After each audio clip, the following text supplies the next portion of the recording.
यह एक low level spiritual field होता है जिसमें सिर्फ ऑर्डिनरी लिंगम ही उगाई जा सकती है, और वक्त के साथ इसका आखिरी अंजाम एक वेस्टलैंड बन जाना ही होता है। लेकिन जब मैं इसे पहली बार देखता हूँ तब मैं अपनी पूरी लाइफ की सेविंग्स लगाकर इसे रेंट पर ले लेता हूँ, जिस पर मैं इसमें वो ऑर्डिनरी रेमी भर देता हूँ जिसके बारे में पहले मुझे कुछ भी पता नहीं था। और ये देखकर सब लोग चुपके से मेरा मजाक उड़ाते हैं और मुझे बेवकूफ समझते हैं, लेकिन उन्हें यह नहीं पता होता कि मैं सिर्फ रेमी हार्वेस्ट नहीं कर रहा होता, बल्कि साथ ही साथ ऐसी चीजें भी कलेक्ट कर रहा होता हूँ जिन्हें वो लोग देख भी नहीं सकते हैं, जिस पर मैं एक लंबी सी जम्हाई लेता हूँ। इस वक्त मैं पूरी तरह कंफ्यूज्ड होता हूँ, मेरी आंखें लाल हो रही होती हैं और मैं अपनी छोटी सी सेविंग्स लेकर काम पर जाने की तैयारी कर रहा होता हूँ। फिर जब मैं बाहर निकलता हूँ तब जाते जाते एक बार पीछे मुड़कर पड़ोस वाले कोर्टयार्ड की तरफ देखता हूँ, जिस पर मुझे फिर से गुस्सा आने लगता है, क्योंकि पड़ोस में रहने वाली कल्टीवेटर एक जवान लड़की होती है और काफी खूबसूरत भी लगती है, लेकिन हर 3 या 5 दिन में वो किसी मेल कल्टीवेटर को रात बिताने के लिए अपने घर लेकर आती है, और पिछली रात तो उसने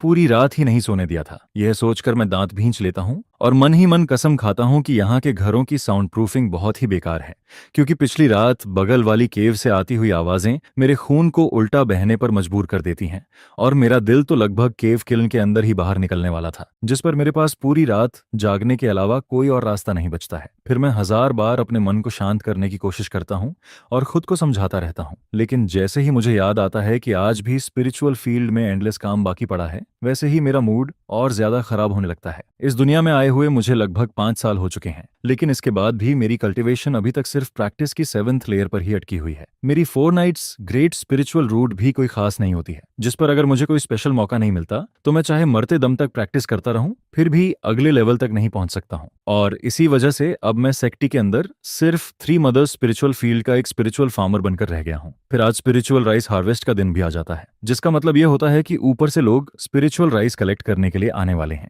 जिस पर पीछे से एक आवाज आती है, अरे शाओचिंग, आज इतनी सुबह ही काम पर लग गए, लगता है इस बार की स्पिरिचुअल राइस की क्रॉप काफी अच्छी हुई है। मैं मुड़कर देखता हूँ और एली के पास डमलिंग्स के बारे में सोच रहा चांगशी मुस्कुराते हुए मुझे देख रहा होता है, जिस पर मैं भी मजबूरी में कमाने में एक फीकी सी स्माइल दे देता हूँ। फिर मैं कहता हूँ, अच्छी कहाँ है, तुम तो जानते ही हो कि मेरी कल्टीवेशन अभी सिर्फ 7th लेवल पर है, और लिंग्यू जुए भी मैंने बस 1 महीने पहले बिगिनर लेवल तक ही सीखी है, मैं उसे कुछ ही बार यूज कर पाता हूँ। जिस पर मैं थोड़ा रुककर कहता हूँ, ऊपर से मेरा स्पिरिचुअल सेंस भी बहुत कमजोर है, ऐसे में इस साल हार्वेस्ट अच्छी होगी ऐसा सोच पाना भी मुश्किल है। यह सुनकर चांगशी हंसने लगता है और कहता है, कोई बात नहीं, तुम चाहो तो बाद में हमारे साथ फायर ज्वाइन कर सकते हो। लेकिन सेई लाओजियो यह सुनकर बस होंठ सिकोड़ लेता है और उसका जवाब बहुत ही वेग होता है। इसके कुछ देर बाद स्पिरिचुअल फील्ड के अंदर खड़े होकर मैं अपनी जमीन के एक हिस्से को देखता हूँ और मेरा मन अचानक बैठ जाता है, क्योंकि वहां की गोल्डन येलो स्पिरिचुअल डाओ बाकी जमीन से पूरी तरह अलग दिख रही होती है। अगर कोई दूसरा इंसान इसे देखता तो उसे यही लगता कि मैं यहाँ के सीडलिंग्स पर बहुत ध्यान दे रहा हूँ, लेकिन इसकी असली वजह सिर्फ मुझे पता होती है, क्योंकि मेरी स्पिरिचुअल अवेयरनेस बहुत कम है और मैं बहुत कम बार स्पेल कास्ट कर पाता हूँ, जिस पर मैं अंदर ही अंदर थोड़ा परेशान होने लगता हूँ। फिर मैं सिर हिलाता हूँ और स्पिरिचुअल राइस हार्वेस्ट करना शुरू कर देता हूँ। कुछ देर बाद मेरे शरीर का सारा मन लगभग खत्म हो जाता है और मेरी हालत किसी थके हुए कुत्ते जैसी हो जाती है, लेकिन जैसे ही मैं अपना पसीना पोंछता हूँ तभी दूर से एक मैजिक वेपन के हवा चीरते हुए आने की आवाज सुनाई देती है, जिस पर ऊपर से एक ग्रीन लीफ बोट नीचे उतरती है। फिर उसमें से डू हाइफू बाहर आता है और श्याओ चिंग को देखकर कहता है, तुमने तो काफी जल्दी सारा स्पिरिचुअल राइस कलेक्ट कर लिया, जिस पर लू हाइफू के चेहरे पर एक हल्की सी सैटिस्फाइड स्माइल आ जाती है। फिर वो अपनी कमर पर बंधे स्टोरेज बैग को थपथपाता है और उसमें से एक मैजिक वेपन निकालकर यूज करना शुरू कर देता है। इसके बाद वो स्पिरिचुअल राइस का वजन करने लगता है। 80 पाउंड स्पिरिचुअल राइस 2 दिन में हार्वेस्ट किया गया। फिर वो दूसरी तरफ देखकर कहता है, 70% क्वालिटी यानी 196 पाउंड। लेकिन अगले ही पल उसका चेहरा बदल जाता है। फिर वो कहता है, रुको, ये सही नहीं है, पिछली सीजन के मुकाबले इसमें 50 पाउंड कम स्पिरिचुअल राइस क्यों है? जिस पर वो अपनी बुलेटिन निकालता है, उसमें कुछ चेक करता है और फिर ठंडी नजरों से मेरी तरफ देखने लगता है। मेरा दिल जोर जोर से धड़कने लगता है। फिर मैं जल्दी से अपनी जेब में हाथ डालता हूँ और एक छोटा सा टाइट बैग निकालकर उसकी तरफ बढ़ा देता हूँ, जिस पर मैं जल्दी से कहता हूँ, सीनियर डू, मुझे माफ कर दीजिए, ये आधा बैग स्पिरिचुअल राइस है, इसे आप थोड़ा स्नैक्स समझकर रख लीजिए और इस बार मुझे छोड़ दीजिए। हालांकि यह करते वक्त मेरे दिल में बहुत दर्द हो रहा होता है, क्योंकि उस बैग के अंदर मेरी लगभग पूरी सेविंग्स रखी हुई होती है। डू हाइफू वह बैग ले लेता है, फिर उसे हाथ में थोड़ा सा हिलाता है और उसके बाद उसका एटीट्यूड पहले से काफी नरम हो जाता है। फिर वो कहता है, सिर्फ इस बार के लिए छोड़ रहा हूँ, लेकिन आगे से ऐसा दोबारा मत करना। जिस पर वो हाथ उठाकर आगे वेव करता है और उसके सामने रखे बड़े बड़े स्पिरिचुअल राइस के बैग्स तुरंत गायब हो जाते हैं। इसके बाद वो मेरी तरफ देखकर कहता है, तुम ऐसे ज्यादा दिन तक नहीं चल सकते, मुझे लगता है तुम भी कुछ न कुछ सुन चुके होगे। फिर फिर वो थोड़ा रुकता है और कहता है, मैं तुम्हें एक बात बता देता हूँ, मुझे अभी खबर मिली है कि इस साल की रैंकिंग बदल दी गई है। सबसे नीचे वाले 10 लाइव्स स्पिरिट फार्मर को फ्रंट लाइन बैटल कैंप में भेजा जाएगा ताकि वहां मैन पावर पूरी की जा सके। यह सुनते ही मैं वहीं का वहीं जम जाता हूँ। डुहाइफू इतना कहकर मेरी तरफ दोबारा देखता भी नहीं है और अपनी लीफ बोट लेकर वहां से चला जाता है, जिस पर मैं काफी देर तक वहीं खड़ा रह जाता हूँ। फिर मैं बचा हुआ स्पिरिचुअल राइज उठाता हूँ और उसे अपने घर वापस लेकर जाने लगता हूँ। लेकिन इस वक्त मेरा दिमाग पूरी तरह बिखर चुका होता है, क्योंकि मैं बहुत अच्छी तरह जानता हूँ कि मेरी स्पिरिचुअल राइज प्रोडक्शन को देखकर इस बार मैं 100% उन सबसे नीचे रैंक वाले लोगों में आने वाला हूँ। और स्पिरिट फेदर गेट का बैटल कैंप ऐसा प्लेस होता है जहां लोगों के मरने की पॉसिबिलिटी बहुत ज्यादा होती है।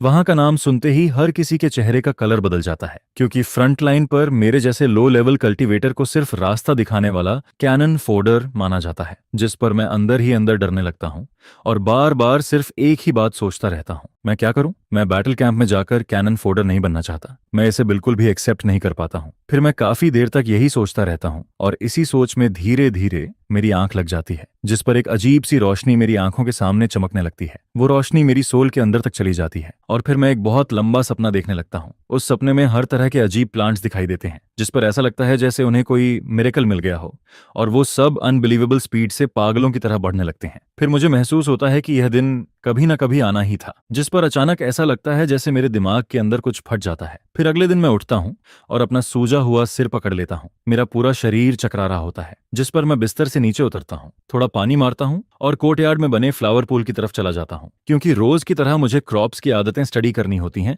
और कभी कभी रेन स्पेल की प्रैक्टिस भी करनी होती है। लेकिन जैसे ही मैं उस फ्लावर पॉन्ड की तरफ ऊपर देखकर देखता हूँ, मैं वहीं का वहीं रुक जाता हूँ, क्योंकि सामने जो दिख रहा होता है वो बहुत ज्यादा शॉकिंग होता है। फिर मैं खुद से कहता हूँ, इतना ज्यादा कैसे हो सकता है? क्या कल रात मेरी सोने की पोजीशन में कुछ गड़बड़ थी? जिस पर मैं उन 3 थॉर्न्स को लगातार घूरने लगता हूँ। फिर कई बार कंफर्म करने के बाद भी जब मुझे कुछ गलत नहीं दिखता, तब मेरा एक्साइटेड दिल और जोर से धड़कने लगता है। मैं अपने हाथ की उंगली को काटता हूँ और उसे महसूस करता हूँ। फिर मैं धीरे से कहता हूँ, यह सच में मेरी ही फिंगर है। जिस पर मैं अपनी एक्साइटमेंट को दबाता हूँ और धीरे धीरे उन 3 स्प्राउट्स के पास जाता हूँ। फिर मैं कोर्टयार्ड के बाकी सारे प्लांट्स को भी दोबारा देखने लगता हूँ। इसके बाद मैं हाथ बढ़ाता हूँ और उन 3 स्प्राउट्स को जड़ से काट देता हूँ। फिर जैसे ही मैं उन्हें उठाकर अपने पास रखता हूँ, तभी उनमें से एक ग्रीन लाइट और 2 व्हाइट लाइट निकलती हैं, जिस पर वो लाइट्स एक पल के लिए चमकती हैं और फिर तुरंत गायब हो जाती हैं। लेकिन अगले ही पल वो तीनों मेरे स्पिरिचुअल सी के अंदर 3 लीव्स बनकर दिखाई देने लगती हैं, जिस पर ग्रीन लीफ के ऊपर रिपनिंग वाला मैग्नेटिक स्ट्राइप बना होता है और दोनों व्हाइट लीव्स के ऊपर वीक माना और अल्टीमेट स्पिरिट अवेयरनेस को 5 टाइम्स बढ़ाने वाला मैग्नेटिक स्ट्राइप होता है। फिर जैसे ही मैं उनके बारे में सोचता हूँ, वो तुरंत यूज होने के लिए तैयार हो जाते हैं, जिस पर मैं ज्यादा नहीं सोचता और सीधे घर के अंदर वापस चला जाता हूँ। फिर मैं बेड पर बैठता हूँ और तुरंत वीक माना मैग्नेटिक स्ट्राइप वाली व्हाइट लीफ को यूज कर देता हूँ। अगले ही पल मेरे दंतियन के अंदर मन का एक बड़ा फ्लो फूट पड़ता है। कुछ देर बाद मैं महसूस करता हूँ कि मेरे दंतियन का मन थोड़ा बढ़ गया है और इसका इफेक्ट इतना ज्यादा होता है जितना मुझे नॉर्मली 3 महीने की मेहनत के बाद मिलता। लेकिन फिर मैं खुद को तुरंत शांत कर लेता हूँ, क्योंकि मैं जानता हूँ कि अभी मुझे ज्यादा एक्साइटेड नहीं होना चाहिए। मेरी ताकत अभी बहुत कम है, जिस पर अगर किसी और ने मेरी ये एबनॉर्मैलिटी देख ली तो मेरे लिए मुश्किल हो सकती है। इसलिए अभी धीरे धीरे और सेफली ग्रो करना ही सबसे अच्छा होता है। इसके बाद मैं कई जगह घूमकर चेक करता हूँ। फिर मुझे पता चलता है कि सिर्फ वही प्लांट्स मैग्नेटिक स्ट्राइप देते हैं जिन्हें मैंने खुद अपने हाथों से लगाया होता है। और इतना ही नहीं, मैग्नेटिक स्ट्राइप आने का चांस भी बहुत कम होता है। इस वक्त मैं जीरो फील्ड के अंदर खड़े होकर उस एकमात्र जीरो पाथ को देख रहा होता हूँ जिसके ऊपर मैग्नेटिक स्ट्राइप होता है, जिस पर मैं उसे बहुत देर तक ध्यान से देखता हूँ। लेकिन इतने देर देखने के बाद भी मुझे उसमें और बाकी जीरो पाथ में कोई फर्क नजर नहीं आता है। ये बात सच में बहुत अनबिलीवेबल लगती है। लेकिन जब मैं देखता हूँ कि आसपास कोई नहीं है, तब मैं ज्यादा नहीं सोचता। फिर मैं डिसाइड करता हूँ कि अब बाकी दोनों मैग्नेटिक स्ट्राइप्स भी यूज कर लेने चाहिए, क्योंकि कल डुहाइफू की बात सुनकर मेरे अंदर बहुत ज्यादा अर्जेंसी आ गई थी। मैं किसी हालत में फ्रंटलाइन बैटल कैंप में जाकर बेकार में मरना नहीं चाहता हूँ। जिस पर मैं सोचता हूँ कि पहले इस आधे एकड़ वाले जीरो पाथ पर ट्राई करके देखता हूँ कि इसका इफेक्ट कितना होता है। फिर मैं एक गहरी सांस लेता हूँ, मेरा दिमाग चलता है और मैं डिस्ट्रक्शन वाला इफेक्ट और अल्टीमेट जीरो रेन सेंस दोनों को यूज कर देता हूँ। इसके बाद मैं हाथ में स्पेल बनाता हूँ और आधे एकड़ वाले जीरो पाथ की तरफ इशारा करता हूँ, जिस पर आसमान में उसके ऊपर जल्दी से एक ग्रे स्पिरिचुअल क्लाउड बनने लगता है। फिर कुछ ही देर में वो बादल पूरे आधे एकड़ वाले जीरो फील्ड को कवर कर लेता है। इसके बाद उस क्लाउड से लगातार जीरो रेन गिरने लगती है और उसके अंदर क्रशिंग इफेक्ट भी होता है। यह अल्टीमेट जीरो रेन सच में लो लेवल जीरो रेन ज्यू से पूरी तरह अलग होती है, जिस पर मैं उसके अंदर 10 मैजिक स्टोन्स जैसी फीलिंग महसूस करता हूँ और इतनी रेयर अपॉर्चुनिटी मिलने पर उसे बहुत ज्यादा वैल्यू देता हूँ। हालांकि थोड़ी ही देर में मेरा माना ऑलमोस्ट खत्म हो जाता है, लेकिन फिर भी यह ऐसी चीज होती है जिसके बारे में पहले मैं सोच भी नहीं सकता था। अल्टीमेट जीरो रेन तो बहुत दूर की बात थी। इसके बाद मैं धीरे धीरे उठता हूँ और रेन का इफेक्ट देखने लगता हूँ। फिर सिर्फ आधा दिन ही गुजरता है और उस आधे एकड़त वाले जीरो पाथ की ग्रोथ आंखों से साफ दिखाई देने लगती है, जिस पर वो तेजी से ऊपर बढ़ने लगता है और उसकी हाइट लगभग मेरे सीने तक पहुंच जाती है। यह स्पीड देखकर मैं जोर से सांस खींच लेता हूँ। फिर मैं मन ही मन हिसाब लगाता हूँ कि अगर इसी स्पीड से ग्रोथ होती रही तो कल सुबह तक मैं जीरो राइस हार्वेस्ट कर पाऊंगा। और सच में जब मैं अगली सुबह दोबारा जीरो फील्ड में पहुंचता हूं तब वो आधा एकड़ वाला जीरो राइस पूरी तरह पक चुका होता है। इतना ही नहीं, उस आधे एकड़ की जीरो राइस की क्वांटिटी भी पहले के मुकाबले लगभग 20% बढ़ चुकी होती है। फिर देखते ही देखते आधा महीना गुजर जाता है, जिस पर मैं अपने ओरिजिनल 3 एकड़ वाले जीरो फील्ड का काम खत्म करता हूं और फिर है क्रॉसिंग के डिप्टी सुपरवाइजर के पास चला जाता हूं। फिर मैं उसके पास वाले बाकी 2 एकड़ जीरो फील्ड भी रेंट पर ले लेता हूं। अब मेरे पास सिर्फ एक आखिरी चांस बचा होता है और इस दौरान मुझे अल्टीमेट जीरो रेन यूज करने का काफी एक्सपीरियंस भी हो जाता है, जिस पर अब मुझे पूरा भरोसा होने लगता है कि अगर दूसरी व्हाइट लीफ यूज ना भी करनी पड़े तब भी मैं खुद अल्टीमेट जीरो रेन कास्ट कर सकता हूं। फिर मैं आधे महीने से भी ज्यादा वक्त तक लगातार बिजी रहता हूं और अब लगभग पूरे 5 एकड़ वाले जीरो फील्ड का काम पूरा हो चुका होता है। अब बस अगले हार्वेस्ट का इंतजार बचा होता है। लेकिन तभी मुझे दूर से 2 कल्टीवेटर मेरी तरफ आते हुए दिखाई देते हैं, जिस पर मैं जल्दी से अपना बैग नीचे रख देता हूं और सामने वाले को रिस्पेक्ट के साथ बो करता हूं। फिर मैं कहता हूं, लॉन्ग डाउयू। मेरे सामने खड़ा लॉन्ग सरनेम वाला कल्टीवेटर पेनाहू एरिया का इकलौता लेट स्टेज कल्टीवेटर होता है। कुछ साल पहले ही उसने प्रैक्टिस की 8th फ्लोर तक ब्रेक थ्रू किया था और उसके साथ खड़ी फीमेल कल्टीवेटर कोई और नहीं बल्कि मेरी पड़ोसन ली आनली होती है, जिस पर उन्हें साथ देखकर मैं मन ही मन लंबी सांस लेता हूं, क्योंकि ऐसा लग रहा होता है कि आज रात फिर से कुछ ना कुछ होने वाला है। फिर मैं तुरंत डिसाइड कर लेता हूं कि अब सबसे पहले मुझे एक साउंड प्रूफ मैजिक सर्कल खरीदना होगा, जिस पर मैं बिना देर किए सीधे एक शॉप की तरफ चला जाता हूं। शॉपकीपर की कल्टीवेशन प्रैक्टिस की 6th फ्लोर पर होती है, जिस पर जब वो मेरे जैसे लो लेवल कल्टीवेटर को देखता है तब भी उसके चेहरे पर एक प्रोफेशनल स्माइल बनी रहती है और वो बड़े एंथुजियाज्म के साथ मुझसे कहता है, तो तुम जीरो राइस बेचने आए हो, अंदर आओ, अंदर बैठकर बात करते हैं। फिर मैं उसके पीछे पीछे बैकयार्ड में चला जाता हूं, जिस पर शॉपकीपर सिर हिलाता है और अपने आदमी को जीरो राइस चेक करने के लिए कहता है। कुछ देर बाद उसका आदमी कहता है, कुल मिलाकर 108 पाउंड जीरो राइस है। मैं इसे लो ग्रेड स्पिरिट स्नैक्स के हिसाब से हर 5 पाउंड पर एक पीस की रेट में खरीद सकता हूँ। टाओइस्टियन फ्रेंड, तुम्हें डील मंजूर है? जिस पर मैं खुशी से सिर हिला देता हूँ। फिर मैं उससे पूछता हूँ, बाय द वे, क्या आपकी शॉप में साउंड प्रूफ मैजिक सर्कल भी मिलता है? यह सुनकर शॉपकीपर हल्का सा मुस्कुराता है। फिर वो अपना स्टोरेज बैग थपथपाता है और उसमें से एक सिंपल फॉर्मेशन निकालकर मेरे सामने रख देता है, जिस पर वो कहता है, बिल्कुल, ये साउंड प्रूफ मैजिक सर्कल है। इसकी कीमत 10 लो ग्रेड स्नैक्स है। फिर मैं उससे पूछता हूँ, क्या इसे थोड़ा सस्ता नहीं कर सकते? जिस पर वो सिर हिलाता है और कहता है, नहीं। फिर मैं कुछ देर सोचता हूँ और कहता हूँ, तो फिर मुझे एक स्टोरेज बैग भी दे दो। जिस पर शॉपकीपर जवाब देता है, sound proof magic circle 10 snacks, storage bag 12 snacks. लेकिन क्योंकि तुम दोनों साथ में ले रहे हो इसलिए मैं एक पीस कम ले लूंगा। कुल 21 स्नैक्स देने होंगे। मैं मन ही मन सोचने लगता हूँ कि पैसा कमाना कितना मुश्किल है और खर्च करना कितना आसान, क्योंकि मेरा दिल चाहता है कि हर एक कॉइन बचाकर घर ले जाऊं। लेकिन डील पूरी होने के बाद मैं शॉप से बाहर निकल जाता हूँ और एक लंबी सांस भरता हूँ। फिर मैं घर वापस आता हूँ और साउंड प्रूफ मैजिक सर्कल को सेट कर देता हूँ। अब पड़ोस में चाहे जितना भी शोर हो या ली एनली कुछ भी करे, उसका मुझ पर कोई असर नहीं पड़ने वाला होता है। इसके बाद मेरा पूरा ध्यान 5 मदर्स स्पिरिचुअल फील्ड पर चला जाता है। फिर 10 दिन गुजर जाते हैं और स्पिरिचुअल फील्ड के अंदर स्पिरिचुअल राइस ग्रो होना शुरू हो जाता है, जिस पर मैं तुरंत फील्ड की तरफ भागता हूं और जाकर उसे चेक करता हूं। फिर एक नजर में ही मुझे ग्रीन राइस फील्ड के अंदर 4 थॉर्न्स चमकते हुए दिखाई देते हैं, जिस पर मैं तुरंत समझ जाता हूं कि नए थॉर्न्स निकल आए हैं। फिर मेरे चेहरे पर खुशी साफ दिखाई देने लगती है। उनमें से 2 तो वीक मना वाले होते हैं, लेकिन बाकी 2 नए थॉर्न्स होते हैं। पहला होता है एल्फ राइस थॉर्न बार, क्वाशु ज्यू मल्टीप्लायर 5, सक्सेस रेट 12% और दूसरा होता है mother thin tooth rice multiplier 10%, जिस पर मुझे थोड़ा अफसोस होता है क्योंकि इस बार मुझे ज्यादा थॉर्न्स नहीं मिले। फिर मेरा ध्यान क्वाशु पर जाता है। यह भी एक स्पिरिचुअल स्पेल होती है। अगर इसे special medium type magic weapon के साथ यूज किया जाए तो स्पिरिचुअल अवेयरनेस की मदद से हर तरह के प्रोटेक्टिंग स्पिरिट्स को बहुत जल्दी हटाया जा सकता है। लेकिन यह स्पेल सीखना काफी मुश्किल होता है, जिस पर इसे सीखना स्पिरिचुअल अवेयरनेस की प्रैक्टिस से भी ज्यादा हार्ड माना जाता है। इसके बाद मेरा ध्यान आखिरी थॉर्न पर जाता है। थिन टूथ राइस नाम मुझे थोड़ा फेमिलियर लगता है, जैसे मैंने इसे कहीं पहले देखा हो। फिर मैं कुछ देर सोचता हूँ, लेकिन मुझे याद नहीं आता, जिस पर अचानक मेरे दिमाग में एक आइडिया आता है और मुझे याद आ जाता है कि थिन टूथ राइस आखिर है क्या। ये एक लो ग्रेड स्पिरिचुअल राइस होती है, लेकिन इसकी क्वालिटी इतनी ज्यादा होती है कि इसके अंदर मौजूद ऑरा नॉर्मल एल्फ राइस से 5 गुना ज्यादा होती है, और इसी वजह से बॉडी कल्चरेशन करने वाले कल्टीवेटर इसे बहुत पसंद करते हैं। लेकिन इसे उगाना आसान नहीं होता, क्योंकि इसके लिए इंटरमीडिएट स्पिरिचुअल अवेयरनेस चाहिए होती है, ताकि स्पिरिचुअल वेन्स की एनर्जी को लगातार चलाया जा सके। इसके साथ साथ इसे लंबे समय तक मेंटेन करना पड़ता है, और इसका ग्रोथ साइकिल भी बहुत लंबा होता है, जिस पर सबसे खराब क्वालिटी वाली थिन टूथ राइस को भी पकने में पूरे 2 साल लग जाते हैं, और इसकी क्वांटिटी भी काफी कम होती है। इसी वजह से इसकी कीमत नॉर्मल एल्फ राइस से 10 गुना ज्यादा होती है, जिस पर मैं समझ जाता हूं कि यह थिन टूथ राइस का सीड है। लेकिन अभी मेरे सामने सबसे जरूरी काम इन 5 एकड़स वाले स्पिरिचुअल फील्ड को संभालना होता है, क्योंकि 3 महीने बाद फिर से हार्वेस्ट का टाइम आने वाला है, और वही मेरे लिए असली टेस्ट होने वाला होता है। इसके तुरंत बाद मैं बहुत ध्यान से सारे वीड्स साफ करता हूँ। फिर मैं अपनी बची हुई आखिरी इंटरमीडिएट स्पिरिचुअल अवेयरनेस भी यूज कर देता हूँ। फिर 1 महीना गुजर जाता है, जिस पर मैं अपने ऊपर वुमू स्पिरिचुअल फील्ड के ऊपर बने स्पिरिचुअल क्लाउड्स को देखता हूँ, और मेरे चेहरे पर खुशी आ जाती है, क्योंकि अब फ्यूचर में चाहे मुझे यह थर्न ना भी मिले, फिर भी मैं अकेले इंटरमीडिएट स्पिरिचुअल अवेयरनेस कास्ट कर सकता हूँ।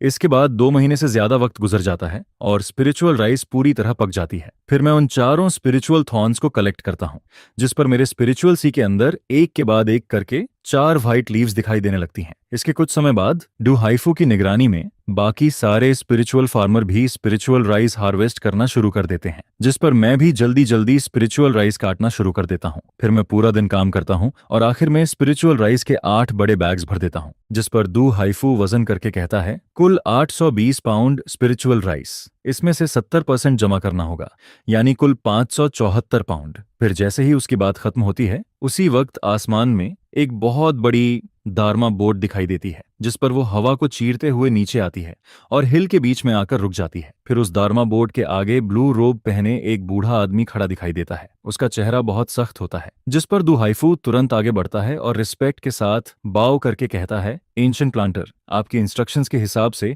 इस सीजन का सारा स्पिरिचुअल राइस कलेक्ट कर लिया गया है, कृपया चेक कर लीजिए। फिर दारमा बोट पर खड़ा एंशिएंट प्लांटर बिना किसी इमोशन के नीचे सबकी तरफ देखता है, और फिर वो कहता है, इस साल के 3 सीजन की स्पिरिचुअल राइस कलेक्शन अब पूरी हो चुकी है। इसके बाद उसकी आवाज और ज्यादा ठंडी हो जाती है। फिर वो कहता है, सेक्ट के ऑर्डर के हिसाब से इस बार स्पिरिचुअल राइस प्रोडक्शन में सबसे नीचे आने वाले 10 कल्टीवेटर को फ्रंटलाइन बैटल कैंप में भेजा जाएगा, ताकि वहां मैन पावर पूरी की जा सके, और कोई भी इस ऑर्डर को मना नहीं कर सकता। उसकी आवाज किसी थंडर की तरह पूरे फील्ड में गूंज जाती है, जिस पर सारे स्पिरिचुअल फार्मर घबरा जाते हैं। फिर कोई चिल्लाकर कहता है, क्या फ्रंटलाइन बैटल कैंप? हम वहां कैसे जा सकते हैं? और कोई दूसरा कहता है, अगर ऐसा था तो हमें पहले क्यों नहीं बताया गया? जिस पर पूरे क्राउड में पैनिक फैल जाता है। हर किसी के चेहरे पर डर साफ दिखाई देने लगता है, लेकिन एंशिएंट प्लांटर का चेहरा बिल्कुल नहीं बदलता। फिर उसके शरीर से QI रिफाइनिंग स्टेज की प्रेशर निकलती है और सबके ऊपर फैल जाती है, जिस पर अगले ही पल सब लोग चुप हो जाते हैं। फिर वो ठंडी आवाज में कहता है, इन 3 सीजन की स्पिरिचुअल राइस प्रोडक्शन और सभी की रैंकिंग सब यहाँ है, तुम लोग खुद जाकर देख सकते हो। इसके बाद उसके पीछे खड़े डिसिपल्स आगे आते हैं और सामने की तरफ एक स्पेल छोड़ते हैं, जिस पर अगले ही पल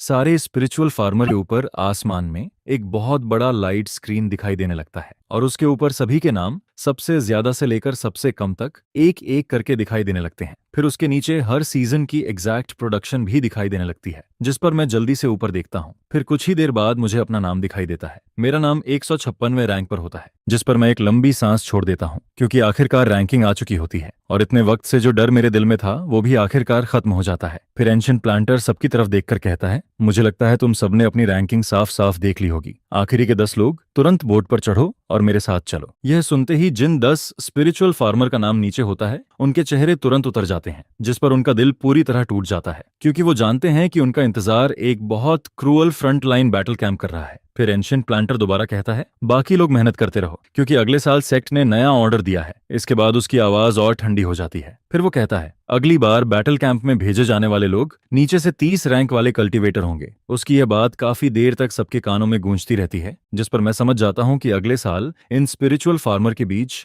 बहुत कंपटीशन होने वाला है, क्योंकि कोई भी फ्रंट लाइन पर जाकर कैनन फोर्डर नहीं बनना चाहता है। इसके बाद 0 राइस कलेक्ट होने का यह पूरा मामला आखिरकार खत्म हो जाता है, और फिलहाल के लिए मुझे फ्रंटलाइन जाने की चिंता नहीं करनी पड़ती है, जिस पर मैं मन ही मन फैसला करता हूं कि इस बार मुझे किसी भी हालत में QI रिफाइनमेंट की 3rd फ्लोर तक ब्रेक थ्रू करना है। फिर मैं अपनी छोटी सी केबिन के अंदर बैठा होता हूँ। मैं बेड पर बिछी हुई स्ट्रॉ मैट पर बैठता हूँ, अपनी आंखें बंद करता हूँ और दोनों वीक मना मैग्नेटिक स्ट्राइप यूज करने की तैयारी करता हूँ, जिस पर मैं धीरे धीरे पहला मैग्नेटिक स्ट्राइप यूज करता हूँ। फिर मैं अपने दंतियन के अंदर मना को गाइड करना शुरू कर देता हूँ। मुझे महसूस होता है कि मेरा बॉटलनेक थोड़ा ढीला पड़ा है, लेकिन इसके बाद भी कोई रिएक्शन नहीं होता है, जिस पर मेरी भौहें सिकुड़ जाती हैं और मैं बिना रुके दूसरा मैग्नेटिक स्ट्राइप भी यूज कर देता हूँ। फिर दोनों वीक मना मैग्नेटिक स्ट्राइप पूरी तरह खत्म हो जाते हैं, लेकिन इसके बाद भी मैं ब्रेक थ्रू नहीं कर पाता हूँ। यही टैलेंट का फर्क होता है। QI रिफाइनमेंट की 7th लेयर के पीक और 8th लेयर के बीच अभी भी थोड़ा सा गैप बाकी होता है, लेकिन हालांकि इस बार मेरी कल्टीवेशन ब्रेक थ्रू नहीं करती है, फिर भी मेरा चीसी और डेंटियन पहले से काफी ज्यादा खुल जाता है और मेरा मन भी पहले के मुकाबले लगभग 1/3 बढ़ जाता है, जिस पर मैं मन ही मन सोचता हूँ कि मेरी करंट टैलेंट के साथ अगर मैग्नेटिक स्ट्राइप की हेल्प ना मिले तो आगे बढ़ना बहुत मुश्किल होने वाला है। फिर कुछ समय बाद मैं लियो चांग की शॉप पर पहुंचता हूँ। हमेशा की तरह उसके चेहरे पर वही फ्रेंडली स्माइल होती है, जिस पर वो मुझे देखकर कहता है, चिंदाओयू, पुराने रूल्स, यह रहे तुम्हारे 44 स्नैक्स, और अगर तुम्हें इस शॉप से कुछ खरीदना हो तो देख सकते हो। मैं पहले से ही तैयार होता हूँ। फिर मैं अपनी जेब से एक ड्राइंग निकालता हूँ और उसे लियो चांग को दे देता हूँ, जिस पर मैं उससे कहता हूँ, मैं ऐसा एक छोटा बेल बनवाना चाहता हूँ, क्या यह पॉसिबल है? यह सुनकर लियो चांग तुरंत सिर हिलाता है और कहता है, बिल्कुल किंडाओयो, ये शायद एक स्पेशल स्पिरिट टूल है जो एनिमल रिपेलिंग के लिए यूज होती है। इसे लो ग्रेड मैजिक वेपन की कैटेगरी में बनाया जा सकता है। फिर वो कहता है, इसकी कीमत 10 स्नैक्स होगी। अगर इसे एनिमल रेपलिंग स्पेल के साथ यूज किया जाए तो इसकी आवाज खुद ही बढ़ जाती है। यह सुनकर मैं थोड़ा हैरान हो जाता हूँ, क्योंकि मुझे लगा था कि इसकी कीमत इससे कहीं ज्यादा होगी, जिस पर मैं पूछता हूँ, इतना सस्ता? फिर लियो चांग हल्का सा हंसता है और कहता है, क्विंडाओयू, तुम्हें पता नहीं है, इस चीज की असली वैल्यू इसकी स्पेल मास्टरी में है। ये बेल तो सिर्फ एक सहारा है। इसके बाद वो मुझे देखकर कहता है, लेकिन मैं तुम्हें पहले ही बता देता हूँ, यह एनिमल रेपलिंग स्पेल सीखना बहुत मुश्किल है। मैं उसकी बात समझ जाता हूँ। सीधी बात यह होती है कि कोई इसे खरीदता ही नहीं है, क्योंकि अगर तुम स्पेल नहीं सीख पाए तो ये स्पेशल स्पिरिट बेल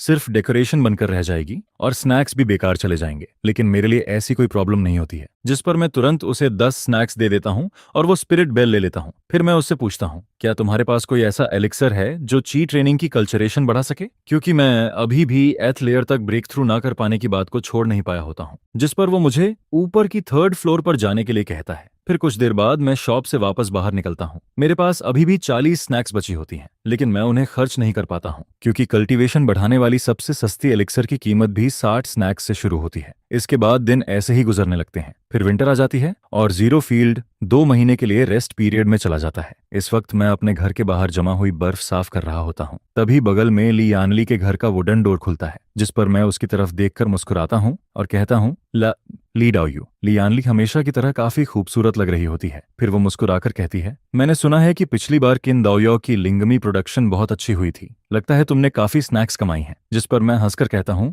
नहीं नहीं, ये सब बस लक था। फिर मैं वापस घर के अंदर जाने लगता हूँ, लेकिन तभी ली यानली पीछे से फिर कहती है, क्विंडाओयू, 1 मिनट रुकिए। जिस पर मैं मुड़कर उसकी तरफ देखता हूँ। उसके चेहरे पर थोड़ी सी शाइनेस दिखाई दे रही होती है। फिर वो धीरे से कहती है, कुछ दिन पहले मेरे घर से बहुत ज्यादा आवाज आ रही थी, शायद उससे तुम्हारी नींद डिस्टर्ब हुई होगी। अगर तुम्हें बुरा ना लगे तो क्या तुम मेरे घर अंदर आना चाहोगे? मैं तुम्हें फ्री में। यह सुनते ही मैं पूरी तरह शॉक हो जाता हूँ, जिस पर मेरा चेहरा तुरंत लाल हो जाता है। सच कहूं तो मैं अपनी पूरी ताकत से खुद को कंट्रोल कर रहा होता हूँ, लेकिन ऐसी टेम्पटेशन के सामने कौन शांत रह सकता है? जिस पर मैं मन ही मन खुद से कहता हूँ, शांत रहो, मुझे शांत रहना होगा। फिर मैं सोचने लगता हूँ कि शायद ली एनली को मुझ में नहीं बल्कि मेरी पॉकेट में रखी स्नैक्स में इंटरेस्ट है, और ये सोचते ही मेरा टाई हार्ट फिर से हिलने लगता है। लेकिन तभी मेरे दिमाग में एक और आवाज आती है, वो late stage 8th floor cultivator है, तुम उससे पंगा नहीं ले सकते, इसे भूल जाओ। जिस पर मैं अगले ही पल पूरी तरह शांत हो जाता हूँ। फिर मैं उसकी तरफ देखकर कहता हूँ, तुम्हारी काइंडनेस के लिए धन्यवाद, लेकिन मैं कुछ दिन पहले स्पिरिचुअल फील्ड गया था और पिछले 2 दिनों से मेरी कमर में बहुत दर्द हो रहा है। यह कहकर मैं बिना पीछे देखे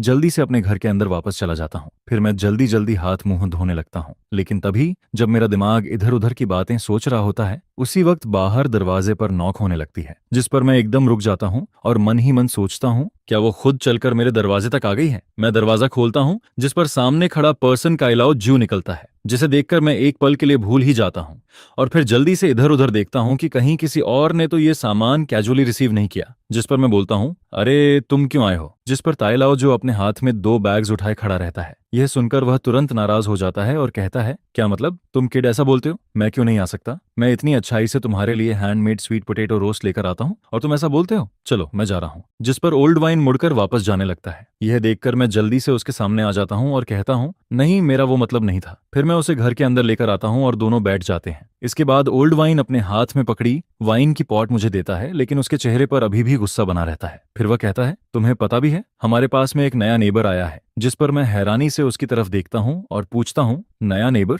जिस पर ओल्ड वाइन मुझे ऐसे देखता है जैसे उसे पहले से पता हो कि मुझे कुछ भी खबर नहीं रहती। फिर वह लंबी सांस लेता है और मेरी तरफ उंगली दिखाकर कहता है, सच में मुझे नहीं पता तुम्हारे बारे में क्या बोलूं। कुछ दिन पहले हमारी गली में एक नया ह्यूजेस शिफ्ट होकर आता है, लेकिन वो कोई नॉर्मल इंसान नहीं बल्कि एक हुओजन ड्राइवर डैंशी निकलता है। अगर तुम्हारी उससे अच्छी जान पहचान हो जाए तो शायद एक दिन काम आ जाए। जिस पर मैं थोड़ा शॉक्ड होकर पूछता हूँ, लेकिन एल्केमी पोएट्री जैसा कैरेक्टर यहाँ कैसे आ सकता है? फिर ओल्ड वाइन कहता है, मैंने सुना है कि उसे सिर्फ 1 साल के लिए स्पॉन्सर किया गया है, असली रीजन किसी को नहीं पता। इसके बाद वो फिर कहता है, हम दोनों जाकर उससे मिल लेते हैं। वैसे भी खाली हाथ जाना थोड़ा वल्गर लगेगा, तुम मुझे एक पॉट वाइन दे देना, और वैसे भी मैं उस डैन शी की वजह से थोड़ा फायदा उठा लूंगा। यह सुनकर मैं कुछ देर के लिए बिल्कुल स्पीचलेस हो जाता हूँ। कुछ देर बाद हम दोनों उसके घर के सामने पहुंचते हैं।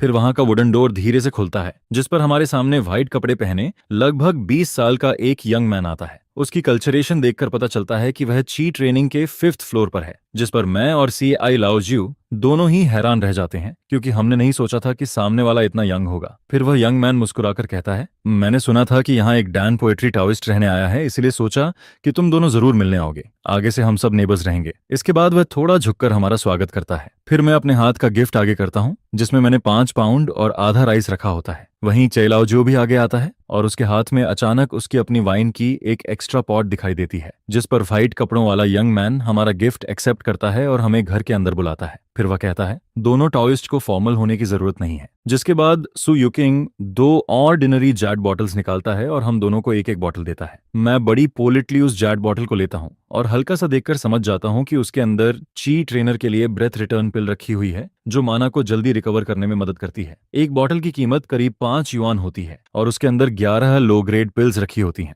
यह देखकर मैं समझ जाता हूँ कि सामने वाला सच में एक डांशी है, क्योंकि उसका हाथ बहुत खुला हुआ है। दूसरी तरफ मैं और क्याई लाजू, जो दोनों नाली ने दिए हुए थोड़े से राइस को देखकर थोड़ा शर्मिंदा फील करते हैं। लेकिन अच्छी बात यह रहती है कि सल्टन शी इस बात को बिल्कुल सीरियस नहीं लेता। इसके बाद हम लोग बैठकर बात करने लगते हैं, जिस पर थोड़ी देर बाद हमें पता चलता है कि सुल्तान शी कोई नॉर्मल डैनशी नहीं बल्कि middle grade Dan poem master है। यह सुनकर मैं और काई लाओजियो दोनों तुरंत अपना सामान समेटने लगते हैं, लेकिन तभी बाहर से एक और पर्सन अंदर आता है, जिस पर हम तीनों पीछे मुड़कर देखते हैं और पता चलता है कि यह भी एक टॉइस्ट फ्रेंड है जो यहाँ पहुंचा है। जिस पर सुल्तान शी तुरंत उठकर उसका स्वागत करता है। वहीं सामने वाला टॉइस्ट भी बहुत रिस्पेक्टफुल एटीट्यूड के साथ उसे ग्रीट करता है। फिर वह 2 जेट बॉक्सेस निकालता है और सीधे सुल्तान शी को दे देता है। उन बॉक्सेस के अंदर शुआन लिनकाओ रखा होता है। यह देखकर सुल्तान शी के चेहरे पर स्माइल आ जाती है। फिर वह अपना स्टोरेज बैग थपथपाता है और उसके अंदर से एक खूबसूरत जैड बॉटल निकालकर उस टाओइस्ट फ्रेंड को रिटर्न गिफ्ट के रूप में दे देता है। इसके बाद सुल्तान शी और वह टाओइस्ट फ्रेंड आपस में इतनी पैशन के साथ बातें करने लगते हैं कि वे दोनों पूरी तरह से हमें इग्नोर करने लगते हैं। जिस पर साइलाओ जो धीरे से मेरी तरफ देखकर कहता है,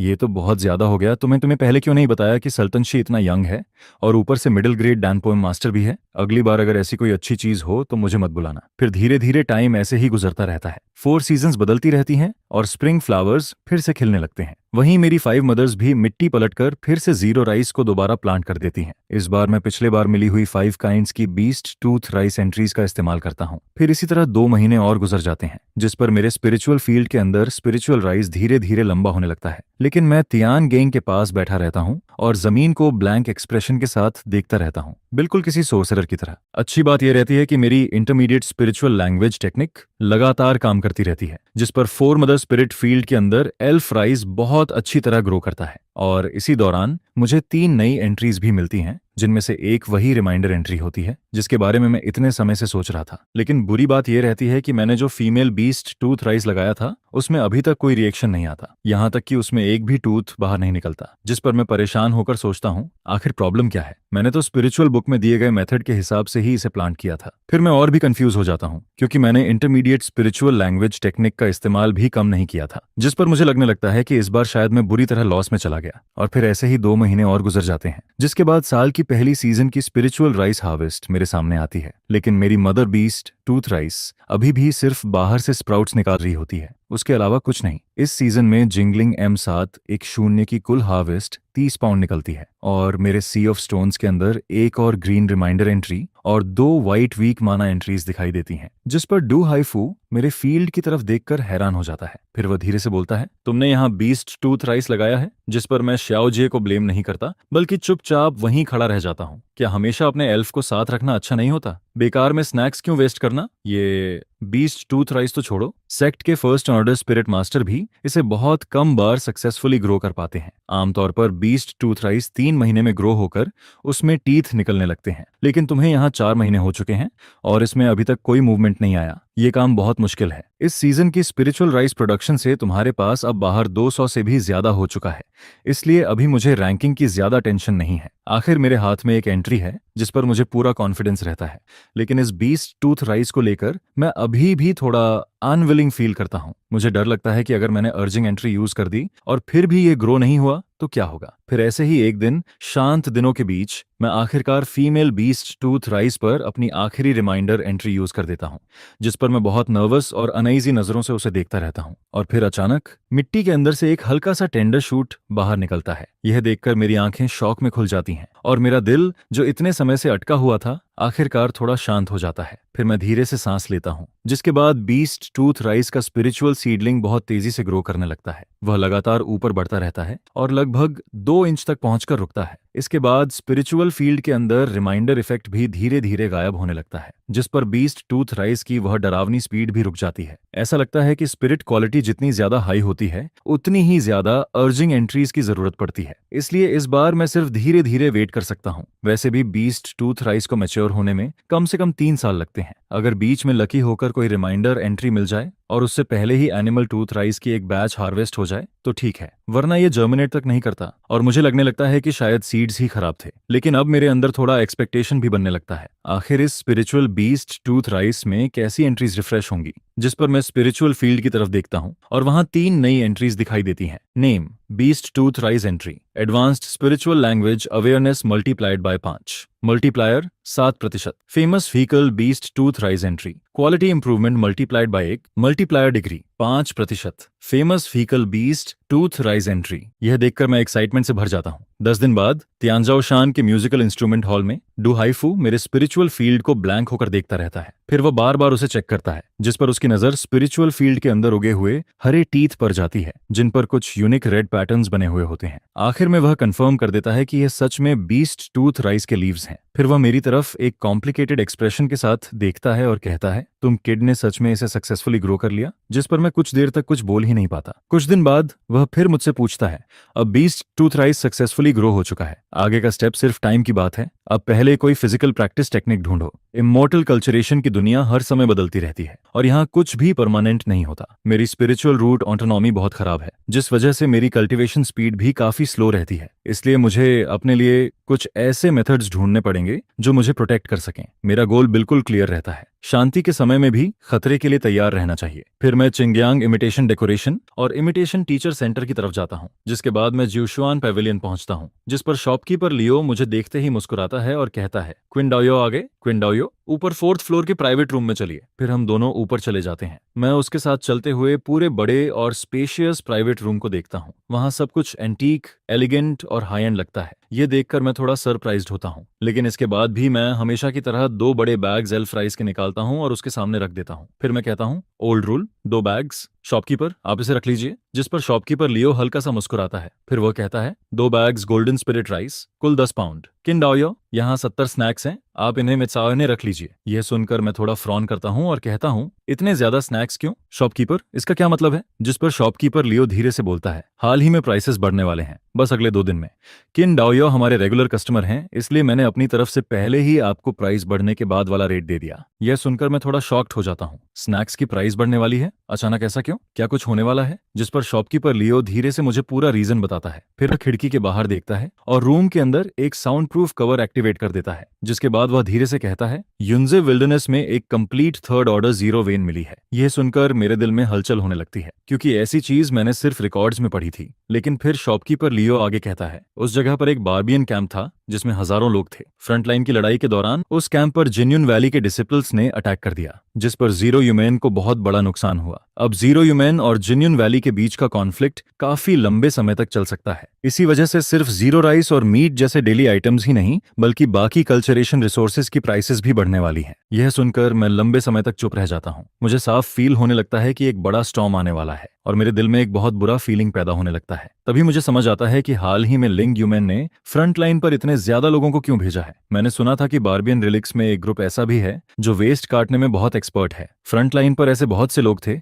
जिन्होंने जीरो फीदर गेट के कई रूम्स को तोड़ दिया और फिर पता नहीं कहां चले गए। इतनी सारी खबरें सुनकर मुझे लगने लगता है कि शॉपकीपर लियो का बैकग्राउंड शायद बहुत बड़ा है, क्योंकि कल्चरेशन वर्ल्ड के अपर लेवल की खबर भी उसे पहले से पता चल जाती है। और फिर मैं मन ही मन सोचता हूँ कि उसके साथ अच्छे रिलेशन रखना शायद बुरी बात नहीं होगी। फिर मैं उसकी तरफ देखकर कहता हूँ, थैंक यू शॉपकीपर लियो, आपने मुझे ये सब बता दिया, लेकिन क्या और भी कुछ है? मेरे दोस्त सच में बहुत लोकी हैं। फिर वह थोड़ा रुककर कहता है, 2 साल बाद जब यह पूरी तरह रिप हो जाए, तब अगर तुम इसे हमारी दुकान को बेचना चाहो तो हम मार्केट प्राइस से 10% ज्यादा देकर खरीदेंगे। यह सुनकर मैं थोड़ा हैरान हो जाता हूँ। मुझे यहाँ आए अभी ज्यादा दिन भी नहीं हुए और सामने वाला तो यह तक जानता है शॉपकीपर लियो सच में बहुत पावरफुल है। लिनतियान की ज्योग्राफी भी उससे कुछ नहीं छिपा सकती। लेकिन मैं तुरंत हाँ नहीं करता, क्योंकि यामी फिर से इन्फ्यूज्ड जरूर हुआ है, लेकिन मैं यह गारंटी नहीं दे सकता कि 2 साल बाद मैं इसे मैच्योर करके हार्वेस्ट कर पाऊंगा। जिस पर मैं मन ही मन सोचता हूं कि वह सिर्फ स्नैक्स में 20 या 30 युआन ज्यादा देकर मेरे यामी चैनल को सीधे खरीदना चाहता है। जैसा उम्मीद थी, शराब से पैसा बनाने वाले लोग सच में बहुत चालाक होते हैं। फिर शॉपकीपर लियो कहता है, अगर तुम्हारे पास कोई और कंडीशन हो तो वह भी बोल सकते हो। इसके बाद वह मेरी तरफ देखकर कहता है, तुम अभी यंग हो और स्पिरिचुअल मैटर में इतना कुछ कर चुके हो, यह भी एक तरह का टैलेंट है, आगे चलकर हार्वेस्ट होना तय है। फिर मैं कुछ देर सोचता हूँ और पूछता हूँ, क्या आपके पास कोई चेन एक्सरसाइज सेल के लिए है? यह सुनकर शॉपकीपर लियो थोड़ा मुस्कुराता है और कहता है, टॉयस्ट फ्रेंड, तुम्हारी सोच तो काफी आगे तक जा रही है। जिस पर वह सीधे कई सेट्स निकालता है और एक एक करके मुझे दिखाने लगता है। पहला है 9 टर्न रिटर्न यांग पैलेस। यह top level chain body technique है। इससे सीधा चेन स्टेज तक कल्चरेशन की जा सकती है। इसमें बॉडी स्टील जैसी बन जाती है। इसकी कीमत 30,010 है। यह सुनकर मैं बस होंठ सिकोड़ लेता हूँ। टेक्निक अच्छी है, लेकिन उसकी प्राइस उससे भी ज्यादा डेंजरस है। फिर वह दूसरा सेट निकालता है और कहता है, यह मिंगवांग कुई टीजू है। इससे बॉडी में 270 पॉइंट्स खोले जा सकते हैं और रियल स्टील कंडेंस होता है। यह हाई लेवल चेन टेक्निक है। इसकी कीमत 10,010 है। इसके बाद वह तीसरा सेट निकालता है। यह गोल्डन स्टील ब्रोकन एम्प्लॉय है। यह इंटरमीडिएट चेन टेक्निक है। 30 साल तक कल्टीवेट करने पर स्मॉल सक्सेस मिलता है। इसकी कीमत 510 है। इतना बोलते बोलते शॉपकीपर लियो का गला सूख जाता है। फिर वह टी का एक सिप लेता है और आगे बोलता है, on A heavenly evil for demon essence है। यह नाम सुनकर मैं तुरंत बोल पड़ता हूँ, यह टेक्निक अच्छी लग रही है, नाम भी काफी पावरफुल है, बस यही चाहिए। जिस पर शॉपकीपर लियो थोड़ा ऑकवर्ड होकर मेरी तरफ देखता है और कहता है, यह 1 स्टेप शार्पनिंग टेक्निक है। चेन स्टेज तक पहुंचने के बाद हर कोई इससे बीड्स बनाता है। फिर वह तुरंत कहता है, माफ करना, मैंने गलत उठा लिया। 1 घंटे बाद मैं जूशुआन पैविलियन से बाहर निकलता हूँ, लेकिन शॉपकीपर लियो ने जो टेक्निक्स दिखाई थी, उनमें से या तो मैं उन्हें अफोर्ड नहीं कर सकता था या फिर उन्हें कल्टीवेट करने में कई दशक लग जाते। इसलिए मेरे पास सिर्फ देखने के अलावा कोई ऑप्शन नहीं था। लेकिन आखिर में शॉपकीपर लियो मुझे एक रास्ता बताता है। वह कहता है, चिंदायू चिंगयांगफंग सिटी के ईस्ट डिस्ट्रिक्ट में एक रुआन फैमिली रहती है। उनकी हालत अब पहले जैसी नहीं रही, लेकिन उनके एंसेस्टर्स के पास एक चेन बॉडी टेक्निक थी। मैंने पहले 1010 देकर वह टेक्निक खरीदने की कोशिश की थी, लेकिन रुआन फैमिली ने मना कर दिया। उन्होंने कहा कि अगर कोई ज्यादा एलिक्सर या ची और ब्लड बढ़ाने वाली चीजें दे तभी वे बेचेंगे। मुझे नहीं पता, शायद तुम जाकर अपनी लक ट्राई कर सकते हो, लेकिन ज्यादा उम्मीद मत रखना। उसकी बात का मतलब साफ था। मेरे पास जो थिन टूथ राइस थी, अगर मैं उसे बड़ा ट्रम्प कार्ड बनाकर ले जाऊं तो शायद सामने वाला मान जाए। जिस पर मैं भी उसे प्रॉमिस करता हूं कि जब थिन टूथ राइस मैच्योर हो जाएगी तब उसका कुछ हिस्सा मैं जूशुआन पैविलियन को बेचूंगा। फिर दोनों तरफ से बात हैप्पीली खत्म हो जाती है। लेकिन जैसे ही मैं दुकान से बाहर निकलता हूं, मुझे हाउसिंग मार्केट के बाहर बहुत सारे लोग जल्दी जल्दी भागते हुए दिखाई देते हैं। सभी के चेहरे पर सीरियस एक्सप्रेशन होता है और माहौल बहुत टेंस लग रहा होता है, जिस पर मैं एक टॉयस्ट से पूछता हूँ, क्या हुआ? ऐसा लग रहा है जैसे कोई बड़ा अटैक होने वाला है, जिस पर वह कहता है, फिक्र मत करो, हाउसिंग मार्केट के अंदर बहुत सेफ्टी है। चाहे वेस्ट स्टेज का कोई कल्टीवेटर भी आ जाए, वह यहाँ के सेकंड ऑर्डर प्रोटेक्शन फॉर्मेशन को नहीं तोड़ सकता। बस बेवजह बाहर मत घूमना। ये सुनकर मैं थोड़ा शांत होता हूँ। फिर शॉपकीपर लियो की बात मानकर ईस्ट डिस्ट्रिक्ट की तरफ रुआन फैमिली के घर पहुंचता हूँ। लेकिन वहां पहुंचकर मैं देखता हूँ कि रुआन फैमिली का गेट बंद है, जिस पर आसपास के लोग मुझे बताते हैं कि वे लोग कुछ काम से बाहर गए हैं और वापस आने में 3 या 4 महीने लगेंगे। यह सुनकर मेरे पास वापस लौटने के अलावा कोई ऑप्शन नहीं बचता। शाम को मैं पेनहू डिस्ट्रिक्ट वापस आता हूँ। फिर घर के अंदर खाना बनाते समय थोड़ा एब्सेंट माइंडेड रहता हूँ, क्योंकि चिंगयांग हाउसिंग मार्केट तो काफी सेफ है, लेकिन उस प्रोटेक्शन फॉर्मेशन हमारे पेनहू एरिया तक नहीं पहुंचता। तभी अचानक डोर पर नॉक होने लगता है, जिस पर मैं सावधानी से दरवाजा खोलता हूँ और सामने देखकर पता चलता है कि बाहर एक डाओइस्ट फ्रेंड खड़ा है। फिर वह मुस्कुराकर कहता है, चिंदायू, मैंने सुना है कि तुम्हारे यहाँ जीरो राइस की क्वालिटी और आउटपुट दोनों अच्छी है। मैं तुमसे कुछ खरीदना चाहता हूँ। जिस पर मैं कहता हूँ, हाल ही में जीरो राइस की प्रोडक्शन ठीक रही है, लेकिन उसका ज्यादातर हिस्सा पहले ही बिक चुका है। मेरे पास जितना जीरो राइस बचा है उतना मैं बेच सकता हूँ, लेकिन सब कुछ मार्केट रेट पर होगा। हालांकि मैं सामने वाले लेट स्टेज कल्टीवेटर को नाराज नहीं करना चाहता था, लेकिन मैं ये भी नहीं चाहता था कि कोई मुझे बेवजह सस्ता समझकर फायदा उठाए। फिर मैं थोड़ा रुककर कहता हूँ, वैसे अगले 2 दिनों में जीरो राइस की प्राइस लगभग 50% बढ़ने वाली है। यह सुनकर लॉन्ग डाओयू एक पल के लिए बिल्कुल रुक जाता है। फिर वह मुझे ध्यान से देखने लगता है। हालांकि कुछ दिनों बाद यह खबर सबको पता चलने वाली थी, लेकिन अभी चिंगयांग हाउसिंग मार्केट में सिर्फ कुछ ही सर्कल्स और कुछ बड़ी फोर्सेस को इसकी जानकारी थी। जिस पर लॉन्ग डाओयू धीरे से कहता है, क्विन डाओयू, तुम्हारी इन्फॉर्मेशन सच में काफी तेज है। जिस पर लॉन्ग डाओयू कहता है, अगर ऐसा है तो मैं बढ़ी हुई प्राइस पर ही इसे खरीद लेता हूँ। क्या कहते हो? यह सुनकर मैं सिर हिलाकर मान जाता हूँ। वैसे भी मेरे पास अभी करीब 50 पाउंड का स्टॉक बचा हुआ है जिसे बेचना है, लेकिन अब ज्यादा नहीं बचा। बाकी के लिए अगली सीजन का वेट करना पड़ेगा। इसके बाद ट्रांजैक्शन खत्म होती है। फिर लिंग मी लेकर लॉन्ग डाओयू वहां से जल्दी में निकल जाता है और मैं भी उसे सच में नाराज करने की हिम्मत नहीं करता। आखिर आसपास की सारी गलियां उसी पर डिपेंड करती हैं। यहाँ तक कि लेट स्टेज प्रैक्टिस वाले ह्यूजेस भी अब पहले से तैयारी करने लगे हैं। ये देखकर साफ लगता है कि अब हालात सच में बदलने वाले हैं। हालांकि जीरो राइस की बढ़ी हुई प्राइस मेरे लिए अच्छी बात थी, लेकिन इसका मतलब यह भी था कि आसपास का माहौल लगातार खराब होता जा रहा है, जिस पर मैं भी बढ़ते खतरे के लिए तैयार करने का फैसला करता हूँ। फिर मैं बेड पर क्रॉस लेग्ड बैठ जाता हूँ और चांगचुन पैलेस टेक्निक चलाना शुरू कर देता हूँ। इस बार मैं अपने पास बची हुई 2 पावरफुल मना मैग्नेटिक स्ट्राइप्स को यूज करने वाला था, जिस पर जैसे ही एक पावरफुल मन मैग्नेटिक स्ट्राइप गायब होती है, मेरे दंतियन के अंदर की मन तेजी से घूमने लगती है। वह बार बार मेरे गोल्डन वेंस को वॉश करती है और उन्हें और ज्यादा चौड़ा बनाती रहती है। फिर आखिर में जब दांटियन के अंदर मणा एक क्रिटिकल पॉइंट तक पहुंच जाती है, तो ऐसा लगता है जैसे कोई पतली सी लेयर फट जाती है, जिस पर मैं सीधे ची ट्रेनिंग के 3rd लेयर में पहुंच जाता हूं। अब मेरे शरीर से निकलने वाली माना फ्लक्चुएशन पहले से कहीं ज्यादा स्ट्रांग हो जाती है और साथ ही मेरे शरीर के अंदर की गंदी ची भी बाहर निकल जाती है। आखिरकार अब मुझे क्यूआई ट्रेनिंग के 2nd लेयर में फंसे नहीं रहना पड़ेगा। लेकिन खुशी के साथ साथ मैं खुद को ज्यादा एक्साइटेड नहीं होने देता, क्योंकि अभी क्यूआई ट्रेनिंग के 3rd लेयर की मेरी फाउंडेशन पूरी तरह स्टेबल नहीं है। इसलिए मुझे जितनी जल्दी हो सके अपनी स्ट्रेंथ और बढ़ानी होगी। फिर इसी तरह 3 महीने और गुजर जाते हैं, लेकिन इन 3 महीनों में मुझे दंतियन के अंदर सिर्फ 2 वीक माना मैग्नेटिक स्ट्राइप्स ही मिलती हैं। लेकिन अच्छी बात यह रहती है कि क्यूआई ट्रेनिंग के 3rd लेयर में पहुंचने के बाद मेरी टोटल माना पहले से दोगुनी हो जाती है, जिस पर इंटरमीडिएट रियलम स्पेल अब मुझे पहले की तरह वीक महसूस नहीं होता। इतना ही नहीं, मेरी एबिलिटी भी एक नई हाइट तक पहुंच जाती है और इस बार मैं पूरे 90 तक पहुंच जाता हूं। फिर इस सीजन का जीरो राइस टैक्स देने के बाद मैं बाकी राइस को तुरंत बेचने की जगह उसका एक हिस्सा अपने पास इमरजेंसी के लिए रख लेता हूं, क्योंकि इस बार प्राइस पहले से 60% ज्यादा बढ़ चुकी थी, जिस पर मैं भी अच्छी कमाई कर लेता हूं। मेरे स्टोरेज बैग के अंदर स्नैक्स पहली बार 150 युआन से ऊपर पहुंच जाते हैं, जिस पर मैं शॉपकीपर लियो से 25 युआन खर्च करके एक low grade golden light self protection talisman खरीदता हूं और साथ ही एक bottle low grade equipment cleaning liquid भी ले लेता हूं। आजकल बिना सेल्फ डिफेंस के रहना पॉसिबल नहीं था, इसलिए कुछ ना कुछ प्रिपरेशन करना जरूरी था। अक्टूबर के आखिर तक 3rd लेवल जीरो राइस लगभग पूरी तरह तैयार हो चुकी थी। बस 1 महीना और बाकी था हार्वेस्ट में, और धीरे धीरे लोग कुछ समय पहले हुई हलचल को भी भूलने लगे थे। पहाड़ी पर फैले हुए सुनहरे जीरो फील्ड्स में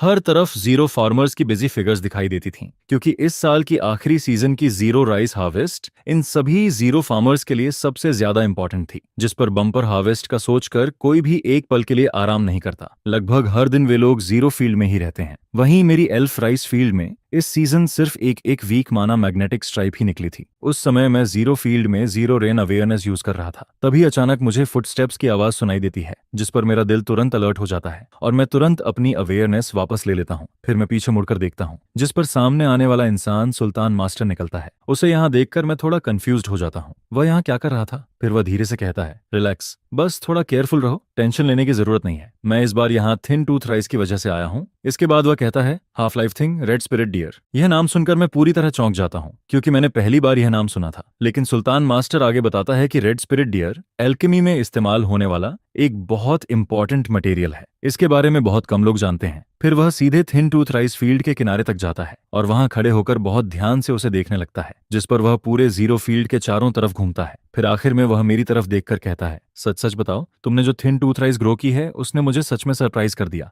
जब यह मैच्योर होगी तब इसकी क्वालिटी बहुत हाई होगी। लगता है तुम्हारे पास कोई स्पेशल प्लांटिंग सीक्रेट है। यह सुनकर मैं अंदर ही अंदर सोचता हूँ कि मेरे पास कोई सीक्रेट रेसिपी तो नहीं है, लेकिन एक ऐसा सीक्रेट जरूर है जो मैं किसी को बता नहीं सकता। फिर सुल्तान मास्टर धीरे से थिन टूथ राइस के ऊपर की लीव्स को हटाता है और मुझे हाथ से इशारा करके पास बुलाता है, जिस पर मैं आगे बढ़कर उसके पास जाता हूँ और ध्यान से देखता हूँ। फिर मैं नोटिस करता हूँ कि लीफ की जड़ के पास एक छोटी सी लाल बूंद जैसी चीज लटकी हुई है, जिस पर सुल्तान मास्टर कहता है, यही रेड स्पिरिट डियर है। ये सुनकर मुझे तुरंत सब समझ आ जाता है। अगर सुल्तान मास्टर इसका नाम न बताता तो शायद मैं कभी इसे नोटिस भी नहीं कर पाता। फिर वह कहता है, इसे निकाल लेने से स्पिरिचुअल प्लांट पर कोई इफेक्ट नहीं पड़ता और यह मेरे एल्केमी में काम आ सकता है। अगर तुम अलाउ करो तो मैं इसका थोड़ा हिस्सा कलेक्ट करना चाहता हूँ। इसके बदले मैं तुम्हें 10 स्पिरिट स्टोन्स दूंगा। जिस पर मैं हल्का सा मुस्कुराकर कहता हूँ, अगर यह चीज आपके काम की है तो आप इसे ले जाइए। मैं इसके बदले स्पिरिट स्टोन्स कैसे ले सकता हूँ? यह सुनकर सुल्तान मास्टर भी मुस्कुरा देता है। फिर वह कहता है, अगर ऐसा है तो मैं मना नहीं करूंगा। इसके बाद वह एक जैस्पर मैग्नेटिक बॉटल निकालता है और रेड स्पिरिट डियर को कलेक्ट करने के लिए आगे बढ़ता है। लेकिन तभी अचानक आसपास के जंगलों की ट्री कैनोपी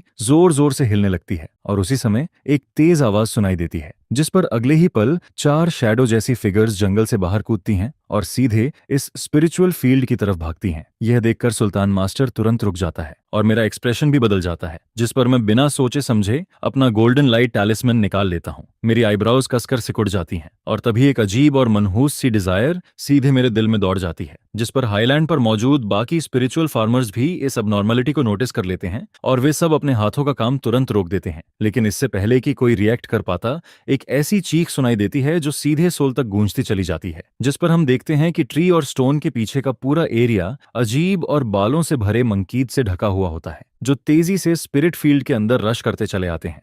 इनमें से कुछ की ऑरा बाकी सबसे कहीं ज्यादा स्ट्रांग होती है, जिस पर पता चलता है कि उनमें से एक मिड स्टेज मॉन्स्टर बीस्ट होता है। यह देखकर सुल्तान मास्टर का चेहरा तुरंत बदल जाता है और वह घबराकर कहता है, बुरा हो गया, यह तो विंड मंकी है। जिसके बाद वह तुरंत चूवुलू को एक जोरदार स्लैप मार देता है, जिस पर उसके हाथ में राइटियस एनर्जी का एक सेट दिखाई देता है और वह बिना देर किए एक स्पेल कास्ट करता है। अगले ही पल जमीन पर एक फॉर्मेशन बनती है और लाइट ब्लू कलर की 2 शीट्स जितनी बड़ी रोशनी हमारे चारों तरफ फैल जाती है, जिस पर सुल्तान मास्टर तुरंत चिल्लाता है, बाहर खड़े मत रहो, जल्दी अंदर आओ। यह सुनकर मैं बिल्कुल भी हेजिटेट नहीं करता और तुरंत उस लाइट के अंदर कदम रख देता हूँ। जैसे ही मैं अंदर आता हूँ, बाहर की सारी आवाजें इंस्टेंटली आइसोलेट हो जाती हैं, जिस पर मैं बाहर की तरफ देखता हूँ और नोटिस करता हूँ कि उन विंड मंकी के मुंह से थिक हवा जैसी सिल्क और फॉक्स शेप वाली ईगल वेव बाहर फैलती चली जाती है और फिर सामने खड़े लो लेवल स्पिरिचुअल फार्मर्स को हिट करती है, जिस पर जैसे ही कोई स्पिरिचुअल फार्मर उस वेव की चपेट में आता है, उसका चेहरा तुरंत बदल जाता है।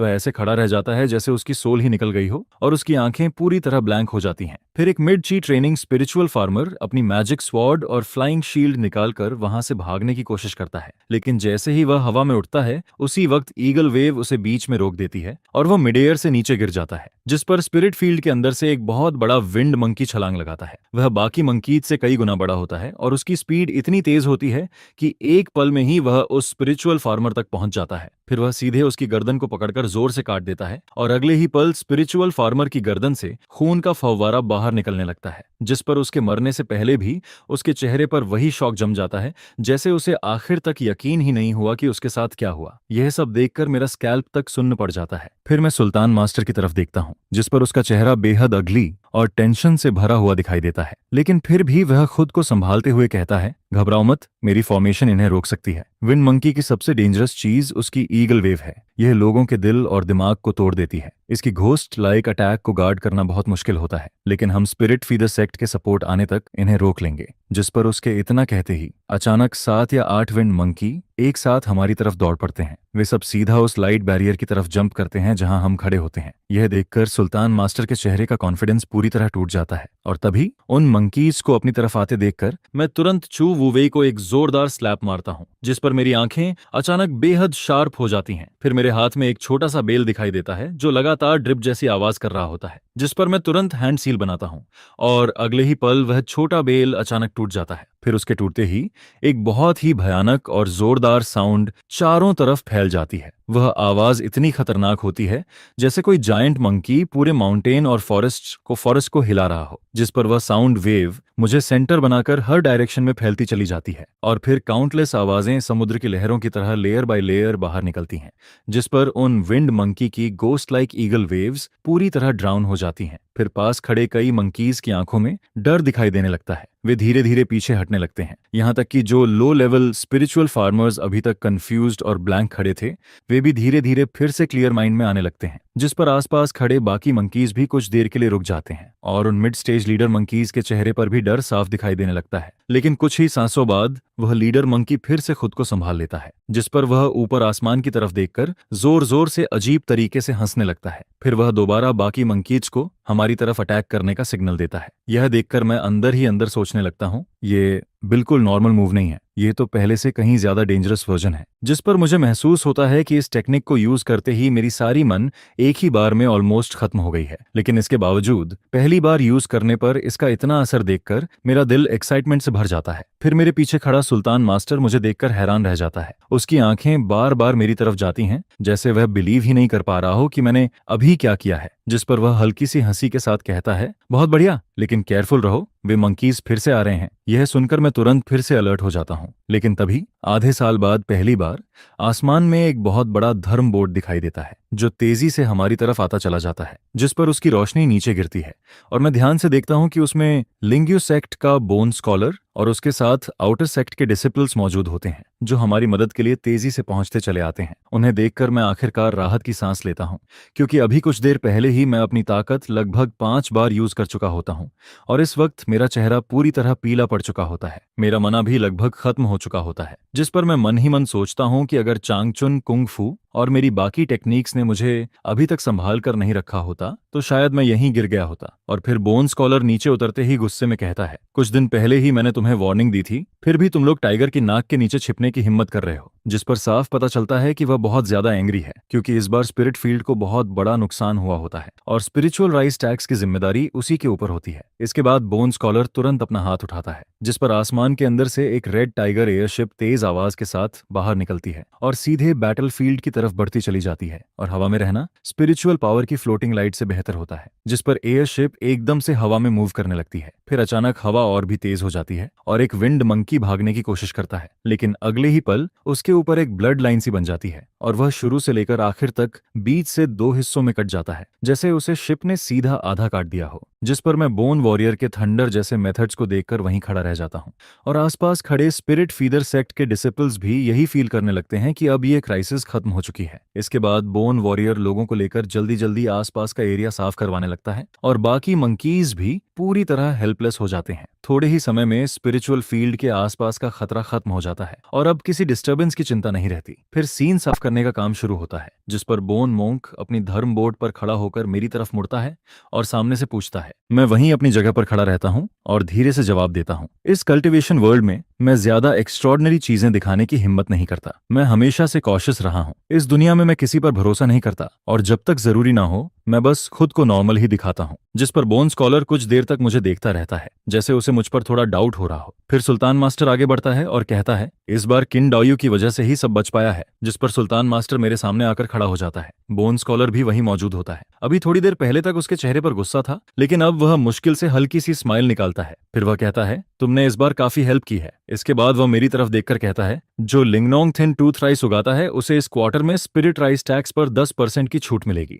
जिस पर वह तुरंत अपने लोगों से पूछता है, लिख लिया ना? और वे लोग तुरंत कहते हैं, जी लिख लिया। यह सुनकर दू हाइफू का चेहरा ऐसा हो जाता है जैसे उसने कुछ बहुत बुरा खा लिया हो, क्योंकि टैक्स 10% कम होगा तो नेचुरली उसका हिस्सा भी कट जाएगा। फिर बोन स्कॉलर सुल्तान मास्टर की तरफ देखकर कहता है, जो बात पहले तुमसे हुई थी वह अभी भी काउंट करती है। अगर सोच लो तो कभी भी लिंग्यू गेट आ जाना। जिस पर मैं तुरंत कहता हूँ, मैं फ्री रहने का आदी हूँ, मुझे बंधन पसंद नहीं है, मुझे थोड़ा सोचने दो, अभी मुझे कुछ जरूरी काम है। यह कहकर मैं वहां से पहले ही निकल जाता हूँ, क्योंकि इस बार मंकीज के अटैक में मेरे हाईलैंड और बाकी कई स्पिरिचुअल फार्मर्स के फील्ड्स बुरी तरह बर्बाद हो चुके होते हैं। 3 या 4 स्पिरिचुअल फील्ड्स में से आधे से ज्यादा खत्म हो चुके होते हैं। और जब मैं फील्ड में पड़ी हुई लाशों को देखता हूँ तो मेरे दिल में अजीब सा फीलिंग आता है। हम जैसे नीचे वाले स्पिरिचुअल फार्मर्स बस मेहनत करके अपना फील्ड संभालते हैं और एक अच्छी लाइफ जीने की कोशिश करते हैं, लेकिन फिर भी अचानक आई डिजास्टर के सामने हम कुछ नहीं कर पाते। अगर सुल्तान मास्टर उस मॉन्स्टर को पहचान नहीं पाता तो शायद आज मेरा भी वही हाल होता। फिर अचानक मुझे याद आता है, अरे त्साई लाओजू का क्या हुआ? जिस पर मैं मन ही मन एक स्पेल चांट करता हूँ, लेकिन तभी पीछे से आवाज आती है,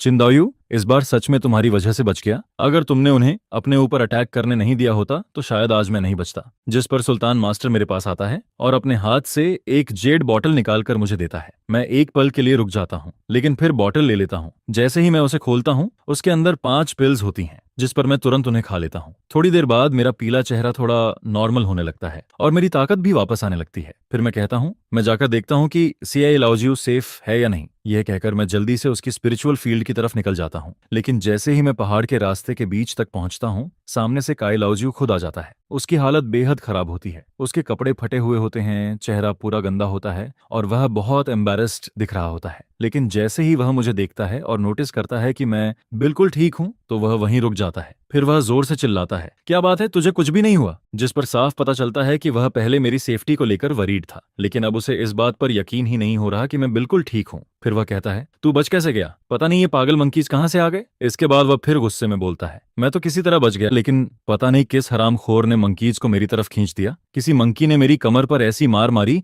कि अभी तक दर्द हो रहा है। फिर वह मुझे ऊपर से नीचे तक देखता है और कहता है, लेकिन तुझे कुछ भी नहीं हुआ? क्या ये मंकीज तेरे रिश्तेदार थे जो तुझे हाथ तक नहीं लगाया? जिस पर मैं सीधा जवाब देता हूँ, किस्मत से मुझे सुल्तान मास्टर मिल गया था। अगर वह ना होता तो तू अभी मेरे लिए अगरबत्ती जला रहा होता। यह सुनकर त्साई लाओजियो कुछ देर चुप हो जाता है।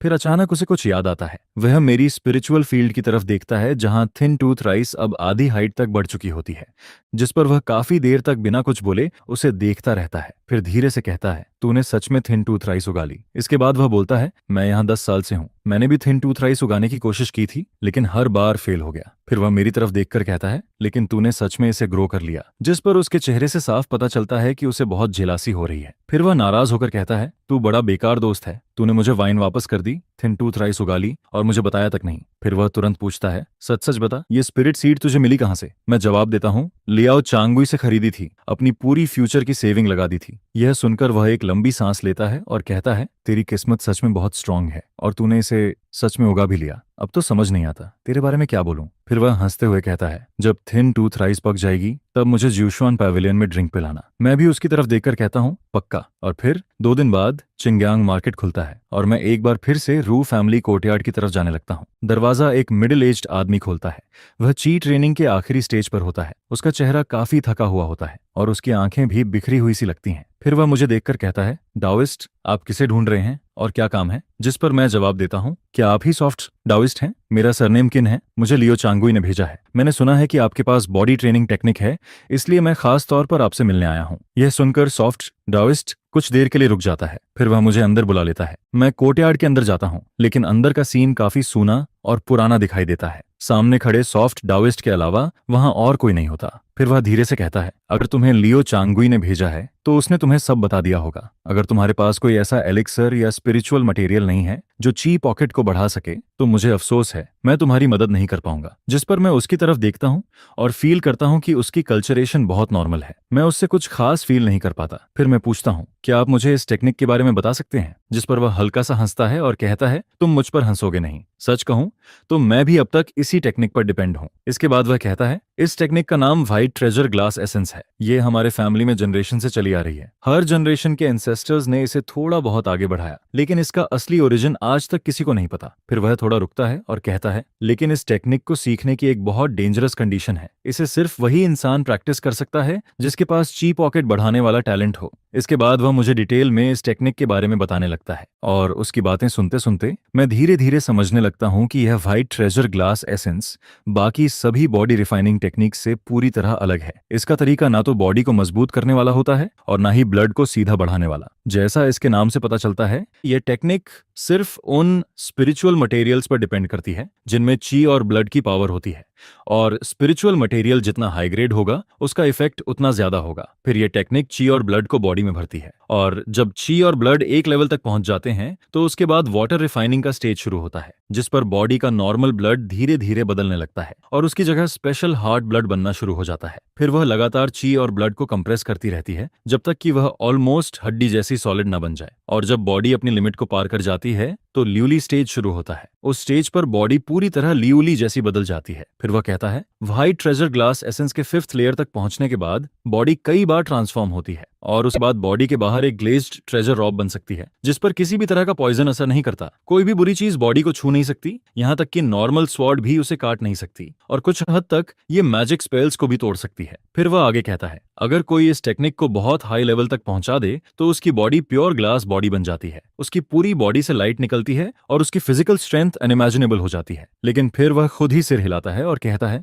लेकिन यह सब सिर्फ रिकॉर्ड्स में लिखा हुआ है। आज तक कोई भी इस लेवल तक नहीं पहुंच पाया, और इसकी वजह भी सिंपल है। इस टेक्निक को प्रैक्टिस करने के लिए जितने स्पिरिचुअल मटेरियल्स चाहिए वह एक बॉटमलेस पिट की तरह है। अगर किसी के पास लगातार स्पिरिचुअल मटेरियल्स की सप्लाई ना हो तो मैं उसे यही सलाह दूंगा कि वह यह टेक्निक छोड़ दे, क्योंकि जितना पैसा और रिसोर्सेज इसमें लगते हैं उतने में इंसान कई टॉप लेवल टेक्निक्स खरीद सकता है, और इतना सब करने के बाद भी जरूरी नहीं कि वह इसे सीख पाए। यह सुनकर मैं अंदर ही अंदर सोचने लगता हूँ, क्योंकि मेरे लिए स्पिरिचुअल मटेरियल्स कोई बड़ी प्रॉब्लम नहीं है। मेरे पास सेकंड ऑर्डर सॉल्यूशन है, और जो चीज बाकी लोगों को बहुत मुश्किल से मिलती है वही चीज मेरे लिए सबसे बड़ा एडवांटेज है। मतलब जब तक मेरे पास काफी क्यूआई और ब्लड स्पिरिचुअल मटेरियल्स रहेंगे तब तक इस टेक्निक की प्रैक्टिस स्पीड कभी स्लो नहीं होगी। फिर मैं उससे पूछता हूँ, आप अभी इस टेक्निक के किस लेवल तक पहुंचे हैं? जिस पर वह लंबी सांस लेकर कहता है, मैंने पिछले कई सालों में अपनी पूरी फैमिली वेल्थ खर्च कर दी, हजारों स्पिरिट स्टोन्स खर्च किए, हर जगह जाकर ची और ब्लड वाले स्पिरिचुअल मटेरियल्स कलेक्ट किए,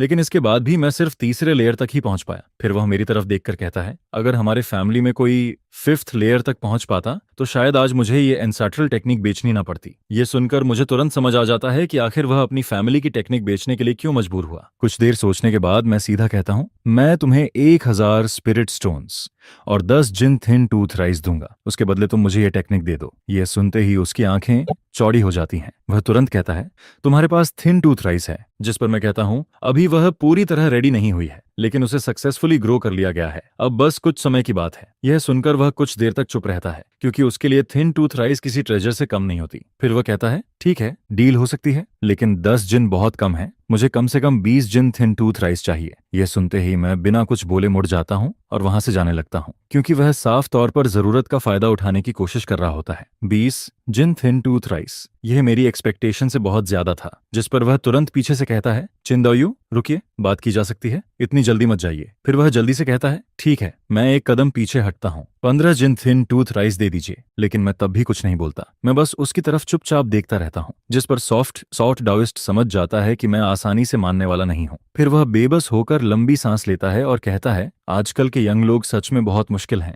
तुम जानते हो कि यह मेरी आखिरी कीमत है। फिर वह धीरे से कहता है, मैंने इतने सालों तक इस टेक्निक को संभाल कर रखा, लेकिन हमारे सॉफ्ट फैमिली में कोई भी इसे सही से प्रैक्टिस नहीं कर पाया। तो फिर मैंने ची डाउइस्ट की बात मान ली और 10 जिन थिन टूथ राइस पर डील तय हो गई। जिस पर वह पूछता है, मुझे नहीं पता कि इन डाउइस्ट की थिन टूथ राइस कब तक मिल पाएगी। मैं जवाब देता हूँ, अभी लगभग 2 साल बाकी हैं। यह सुनकर वह कहता है, अगर ऐसा है तो पहले तुम मुझे 1000 स्पिरिट स्टोन्स दे दो, मैं तुम्हें टेक्निक के पहले 5 लेयर्स की कॉपी दे देता हूँ, और जब थिन टूथ राइस पक जाएगी तब बाकी हिस्सा ले लेना। इसके बाद मैं वापस पेनहू डिस्ट्रिक्ट लौट आता हूँ और फिर से अपनी बोरिंग फार्मिंग लाइफ शुरू कर देता हूँ। हर दिन थिन टूथ राइस को धीरे धीरे पकते हुए देखकर अगले 2 साल के लिए मेरे मन में पहले से ही एक प्लान बना हुआ होता है। जब तक स्पिरिचुअल फील्ड में रिपनिंग वाला अगला स्ट्रिप निकल आएगा, मैं सीक्रेटली थिन टूथ राइस का एक छोटा हिस्सा अलग करके ग्रो कर सकता हूँ। मुझे सिर्फ कुछ 100 प्लांट्स हटाने होंगे और बाकी लोगों को इसका पता भी नहीं चलेगा। और जो 3 प्लांट सेकंड ऑर्डर स्ट्रिप्स वाले हैं, उन्हें तो हर हाल में रिपनिंग के लिए अलग करना ही पड़ेगा। इसके अलावा स्पिरिचुअल फील्ड में एक और रिपनिंग सेकंड ऑर्डर स्ट्रिप भी मौजूद होती है। अगर आसपास का माहौल ऐसा ना होता तो मुझे इतनी जल्दी करने की जरूरत नहीं थी। मैं आराम से 2 साल इंतजार कर सकता था, लेकिन अभी की सिचुएशन में मैं अब और धीरे धीरे इंतजार नहीं कर सकता, क्योंकि कल्टीवेशन वर्ल्ड का पूरा ऑर्डर बदल रहा होता है। सेक्ट के ऊपर वाले लोगों का गेम अब यूएनजे तक पहुंच चुका होता है। Great wildness, liquid fish, green sunstone, इन सब चीजों के बीच मुझे अपनी किस्मत का कंट्रोल खुद अपने हाथ में लेना होगा। 1 महीने बाद साल का आखिरी सीजन आता है और स्पिरिट राइस आखिरकार पूरी तरह पक जाती है। लेकिन इस बार पिछली बार जैसा नहीं होता, क्योंकि बोन स्कॉलर ऑन्डू हाइफू पहले से ही स्पिरिट फील्ड के पास खड़े होते हैं। उनके पीछे कई डिसिपल्स भी हेविली गार्ड हालत में मौजूद होते हैं, जिस पर बोन स्कॉलर के ऑर्डर के बाद सभी स्पिरिचुअल फार्मर्स स्पिरिट राइस काटना शुरू कर देते हैं। धीरे धीरे पूरा आसमान सनसेट के रंग से भर जाता है और फिर स्पिरिट राइस की हार्वेस्टिंग पूरी हो जाती है। इसके बाद डू हाइफू एक एक करके सबका टैक्स कलेक्ट करने लगता है। थोड़ी ही देर में सारे हिसाब पूरे हो जाते हैं, जिस पर डू हाइव क्वाइटली रैंकिंग की लिस्ट बोन स्कॉलर को देता है। और इस सीजन में मेरी स्पिरिट राइस की प्रोडक्शन पहले से भी ज्यादा हो जाती है। मेरा टोटल आउटपुट पूरे 90 जिन तक पहुंच जाता है, जिस पर बोन स्कॉलर मुझे टैक्स से फ्री कर देता है। टैक्स देने के बाद मेरे पास अपने लिए पूरे 320 जिन स्पिरिट राइस बच जाती है। अगर पूरे साल के तीनों सीजन्स को जोड़ें तो मेरी टोटल प्रोडक्शन इतनी ज्यादा होती है कि मेरी रैंकिंग पूरे पेनहू डिस्ट्रिक्ट में टॉप 10 के अंदर पहुंच जाती है। फिर सामने से अनाउंसमेंट होती है, इस साल की स्पिरिट राइस प्रोडक्शन रैंकिंग पूरी हो चुकी है, तुम लोग खुद जाकर देख सकते हो। जिस पर रैंकिंग में सबसे नीचे वाले 30 लोगों को अलग बुलाया जाता है। फिर बोन स्कॉलर कहता है, तुम 30 लोग बोट पर चढ़ो और मेरे साथ चलो। भले ही इस बार स्पिरिट फील्ड पर मॉन्स्टर का अटैक हुआ था, लेकिन बोन स्कॉलर और बाकी लोग इन लो लेवल स्पिरिचुअल फार्मर्स के लिए बिल्कुल भी नरमी नहीं दिखाते। मैं उन लोगों की आंखों में देखता हूँ, वहां सिर्फ डर, सैडनेस और होपलेसनेस दिखाई देती है, क्योंकि वे सब जानते हैं कि अब उनका क्या होने वाला है। जिस पर मैं कुछ देर तक उन्हें देखता रहता हूँ। मेरे दिल में भी मिक्स फीलिंग्स आने लगती हैं, लेकिन अगले ही पल मेरी आंखें फिर से मजबूत हो जाती हैं। मैं मुड़कर चियाई लाओजू के कंधे पर हाथ रखता हूँ और कहता हूँ, मत देख, चलो। फिर चाई लाओजू धीरे से पूछता है, ब्रदर चिन, क्या तुझे लगता है एक दिन हम दोनों भी उन 30 लोगों में होंगे? यह सुनकर मैं कुछ देर तक चुप रहता हूँ। अगर मेरे पास यह गोल्डन फिंगर ना होता तो शायद आज उन लोगों की जगह मैं होता, क्योंकि यही एक आम इंसान का आखिर होता है। अच्छे समय में इंसान बैल और घोड़े की तरह काम करता है और बुरे समय में वह राख बन जाता है। लेकिन अभी के लिए मैं बस किन्मी का इस्तेमाल करता हूँ और दिन ऐसे ही गुजरते जाते हैं। फिर नया साल आता है, पहाड़ और नदी फिर से हरे हो जाते हैं और स्प्रिंग शुरू होते ही मैं पहली सीजन की स्पिरिट राइस जल्दी से बो देता हूँ। कुछ ही समय बाद स्पिरिचुअल फील्ड में चारों तरफ नए स्प्राउट्स निकल आते हैं। फिर अचानक मेरे सामने 2 नए मैग्नेटिक स्ट्रिप्स दिखाई देते हैं। Name spirit rice magnetic strip, ripening, maturity 3%। Name spirit rice magnetic strip, week माना, मैच्योरिटी 3%। इन दोनों मैग्नेटिक स्ट्रिप्स को देखकर मैं एक्साइटमेंट से भर जाता हूँ, क्योंकि 3 महीने बाद जब इस सीजन की स्पिरिट राइस पूरी तरह पक जाएगी, तब मुझे एक राइपनिंग मैग्नेटिक स्ट्रिप और एक वीक माना मैग्नेटिक स्ट्रिप मिलने वाली होती है। और इसका मतलब साफ होता है, अब मैं थिन टूथ राइस का एक हिस्सा समय से पहले हार्वेस्ट कर सकता हूँ। लेकिन स्पिरिचुअल फार्मर की लाइफ हमेशा की तरह बोरिंग ही होती है। स्पिरिचुअल फील्ड के पास मेरी मना के कंट्रोल में एक ब्लू मैजिक स्वॉर्ड ऊपर नीचे उड़ती रहती है। वह हवा में कई तरह के फैंसी मूव्स करती है और उसके हवा चीरने की आवाज लगातार सुनाई देती है। यह बेसिक स्वॉर्ड कंट्रोल टेक्निक होती है जिसे ज्यादातर कल्टीवेटर सीखते हैं। लेकिन पहले मैं इतना गरीब था कि सबसे लो लेवल मैजिक स्वॉर्ड भी नहीं खरीद सकता था, इसलिए चाहकर भी प्रैक्टिस नहीं कर पाया। फिर चिंगलिंग स्वॉर्ड हवा में एक ग्रीन लाइट छोड़ती हुई आगे बढ़ती है और पास पड़े एक बड़े पत्थर पर वार करती है, जिस पर पत्थर का एक छोटा हिस्सा सीधा कटकर नीचे गिर जाता है। यह देखकर मैं फील करता हूँ कि यह काफी काम की चीज है। लेकिन जब मैं मना चलाता हूँ तो स्वॉर्ड की मूवमेंट अभी भी थोड़ी हैवी और रफ लगती है, जिस पर मैं क्विंगलिंग स्वॉर्ड वापस लेता हूँ, एक कपड़ा निकालकर उसे साफ करता हूँ और धीरे से खुद से बात करने लगता हूँ। मेरे दिमाग में फिर बोन स्कॉलर का सीन आ जाता है, जब उसने अपनी रेड फ्लाइंग स्वॉर्ड निकाली थी और एक ही वार में सामने वाले को बीच से काट दिया था। वही असली फ्लोइंग स्वॉर्ड टेक्निक थी। मेरी ये लो लेवल मैजिक स्वॉर्ड उसकी फ्लाइंग स्वॉर्ड के सामने किसी टॉय जैसी लगती है। बोन स्कॉलर की स्वॉर्ड कम से कम हाई लेवल मैजिक वेपन होती है, उसकी कोई तुलना ही नहीं हो सकती। और ऐसे हाई लेवल मैजिक वेपन के साथ यूजुअली मैचिंग स्वॉर्ड आर्ट भी होती है, जिससे उसकी पावर और ज्यादा बढ़ जाती है। लेकिन मेरी अभी की कल्टीवेशन और पैसे को देखकर मैं बस उसके बारे में सोच ही सकता हूँ। फिर ऐसे ही समय बीतता जाता है और 3 महीने और गुजर जाते हैं। आखिरकार स्पिरिट राइस फिर से पक जाती है और इस सीजन में हार्वेस्टिंग और रिपनिंग के अलावा मैंने 11-10 मीटर से भी ज्यादा जीत लिया था, जिस पर टैक्स देने के बाद भी मेरे पास 390 कैटिस से ज्यादा बचा रहता है। और फिर पिछले सालों का इन्वेंट्री जोड़ने पर मेरा 0 मीटर रिजर्व 700 कैटिस से भी ऊपर पहुंच जाता है, जिसे चिंगयांग फेंग के अंदर रियल 0 मीटर फ्रीडम माना जा सकता है, जिस पर जीरो राइस की प्राइस अभी भी काफी हाई चल रही होती है। यह देखकर मैं सोचता हूँ कि प्राइस बढ़ने का फायदा उठाकर मुझे थोड़ा और सेल कर देना चाहिए, जिस पर शॉपकीपर लियो की जीरो राइस के लिए डिजायर अब इतनी ज्यादा बढ़ जाती है कि वह दूर से ही अपने मैजिक वेपन को चमकाता हुआ नजर आता है। फिर वो लगातार कई बार मेरे पास आता है, लेकिन उसे कोई फायदा नहीं मिलता, जिस पर मैं मन ही मन सोचता हूँ कि अगली बार मुझे उसे थोड़ा हिस्सा देना ही पड़ेगा, नहीं तो वह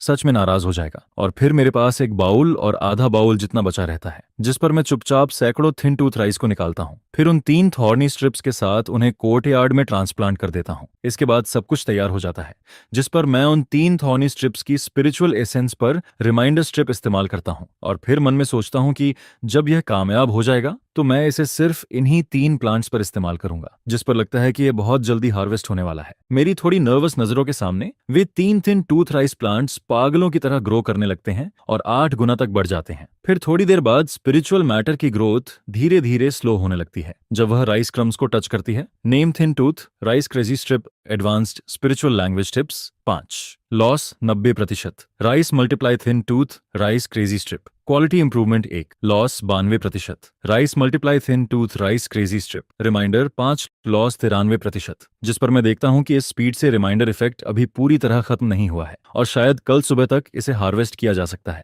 अगली सुबह मैं उठता हूं और हॉस्पिटल की तरफ आता हूं, जिस पर मैं देखता हूं कि वे 3 थिन टूथ राइस प्लांट्स पूरी तरह मल्टीप्लाई हो चुके हैं और फुल राइस क्रम्स से कांटेक्ट कर चुके हैं। यह पहली बार था जब मैंने लो ग्रेड स्पिरिचुअल क्वालिटी की पूरी सीरीज उगाई थी, जिस पर मैं थोड़ा एक्साइटेड हुए बिना नहीं रह पाता। लेकिन भले ही चीजें घर पर थीं, उनके रिजल्ट अभी भी ऑर्डिनरी क्वालिटी के ही थे। वे हाई क्वालिटी 0 मीटर्स के रैंक में नहीं पहुंचे थे, क्योंकि एक क्वालिटी को ऑर्डिनरी, बुटीक और टॉप इन 3 ग्रेड्स में डिवाइड किया जाता है, जिस पर मैं अपनी आंखों से उन्हें देखते हुए ऑलमोस्ट ड्रूल करने लगता हूं। फिर थोड़ी ही देर में उन 3 थिन टूथ राइस प्लांट्स को बहुत केयरफुली रिमूव कर देता हूं, जिसके बाद 3 ग्रीन मैग्नेटिक स्ट्राइप लीव्स उस गीली जमीन पर चुपचाप तैरते हुए नजर आते हैं। यहीं से रियल प्लांटिंग ड्रामा शुरू होता है, जिस पर मैं अपने दिल की खुशी को दबाता हूं और अपनी नजर उन सैकड़ों थिन टूथ राइस प्लांट्स पर डालता हूं। इस बार मैं एक साथ एक मैग्नेटिक स्ट्राइप और एक quality improvement magnetic stripe use कर देता हूं, जिसके 2 घंटे बाद छोटे कोर्टयार्ड में मौजूद थिन टूथ राइस पहले से कहीं ज्यादा लंबा ग्रो करने लगता है। और फिर उन सैकड़ों थिन टूथ राइस प्लांट्स में से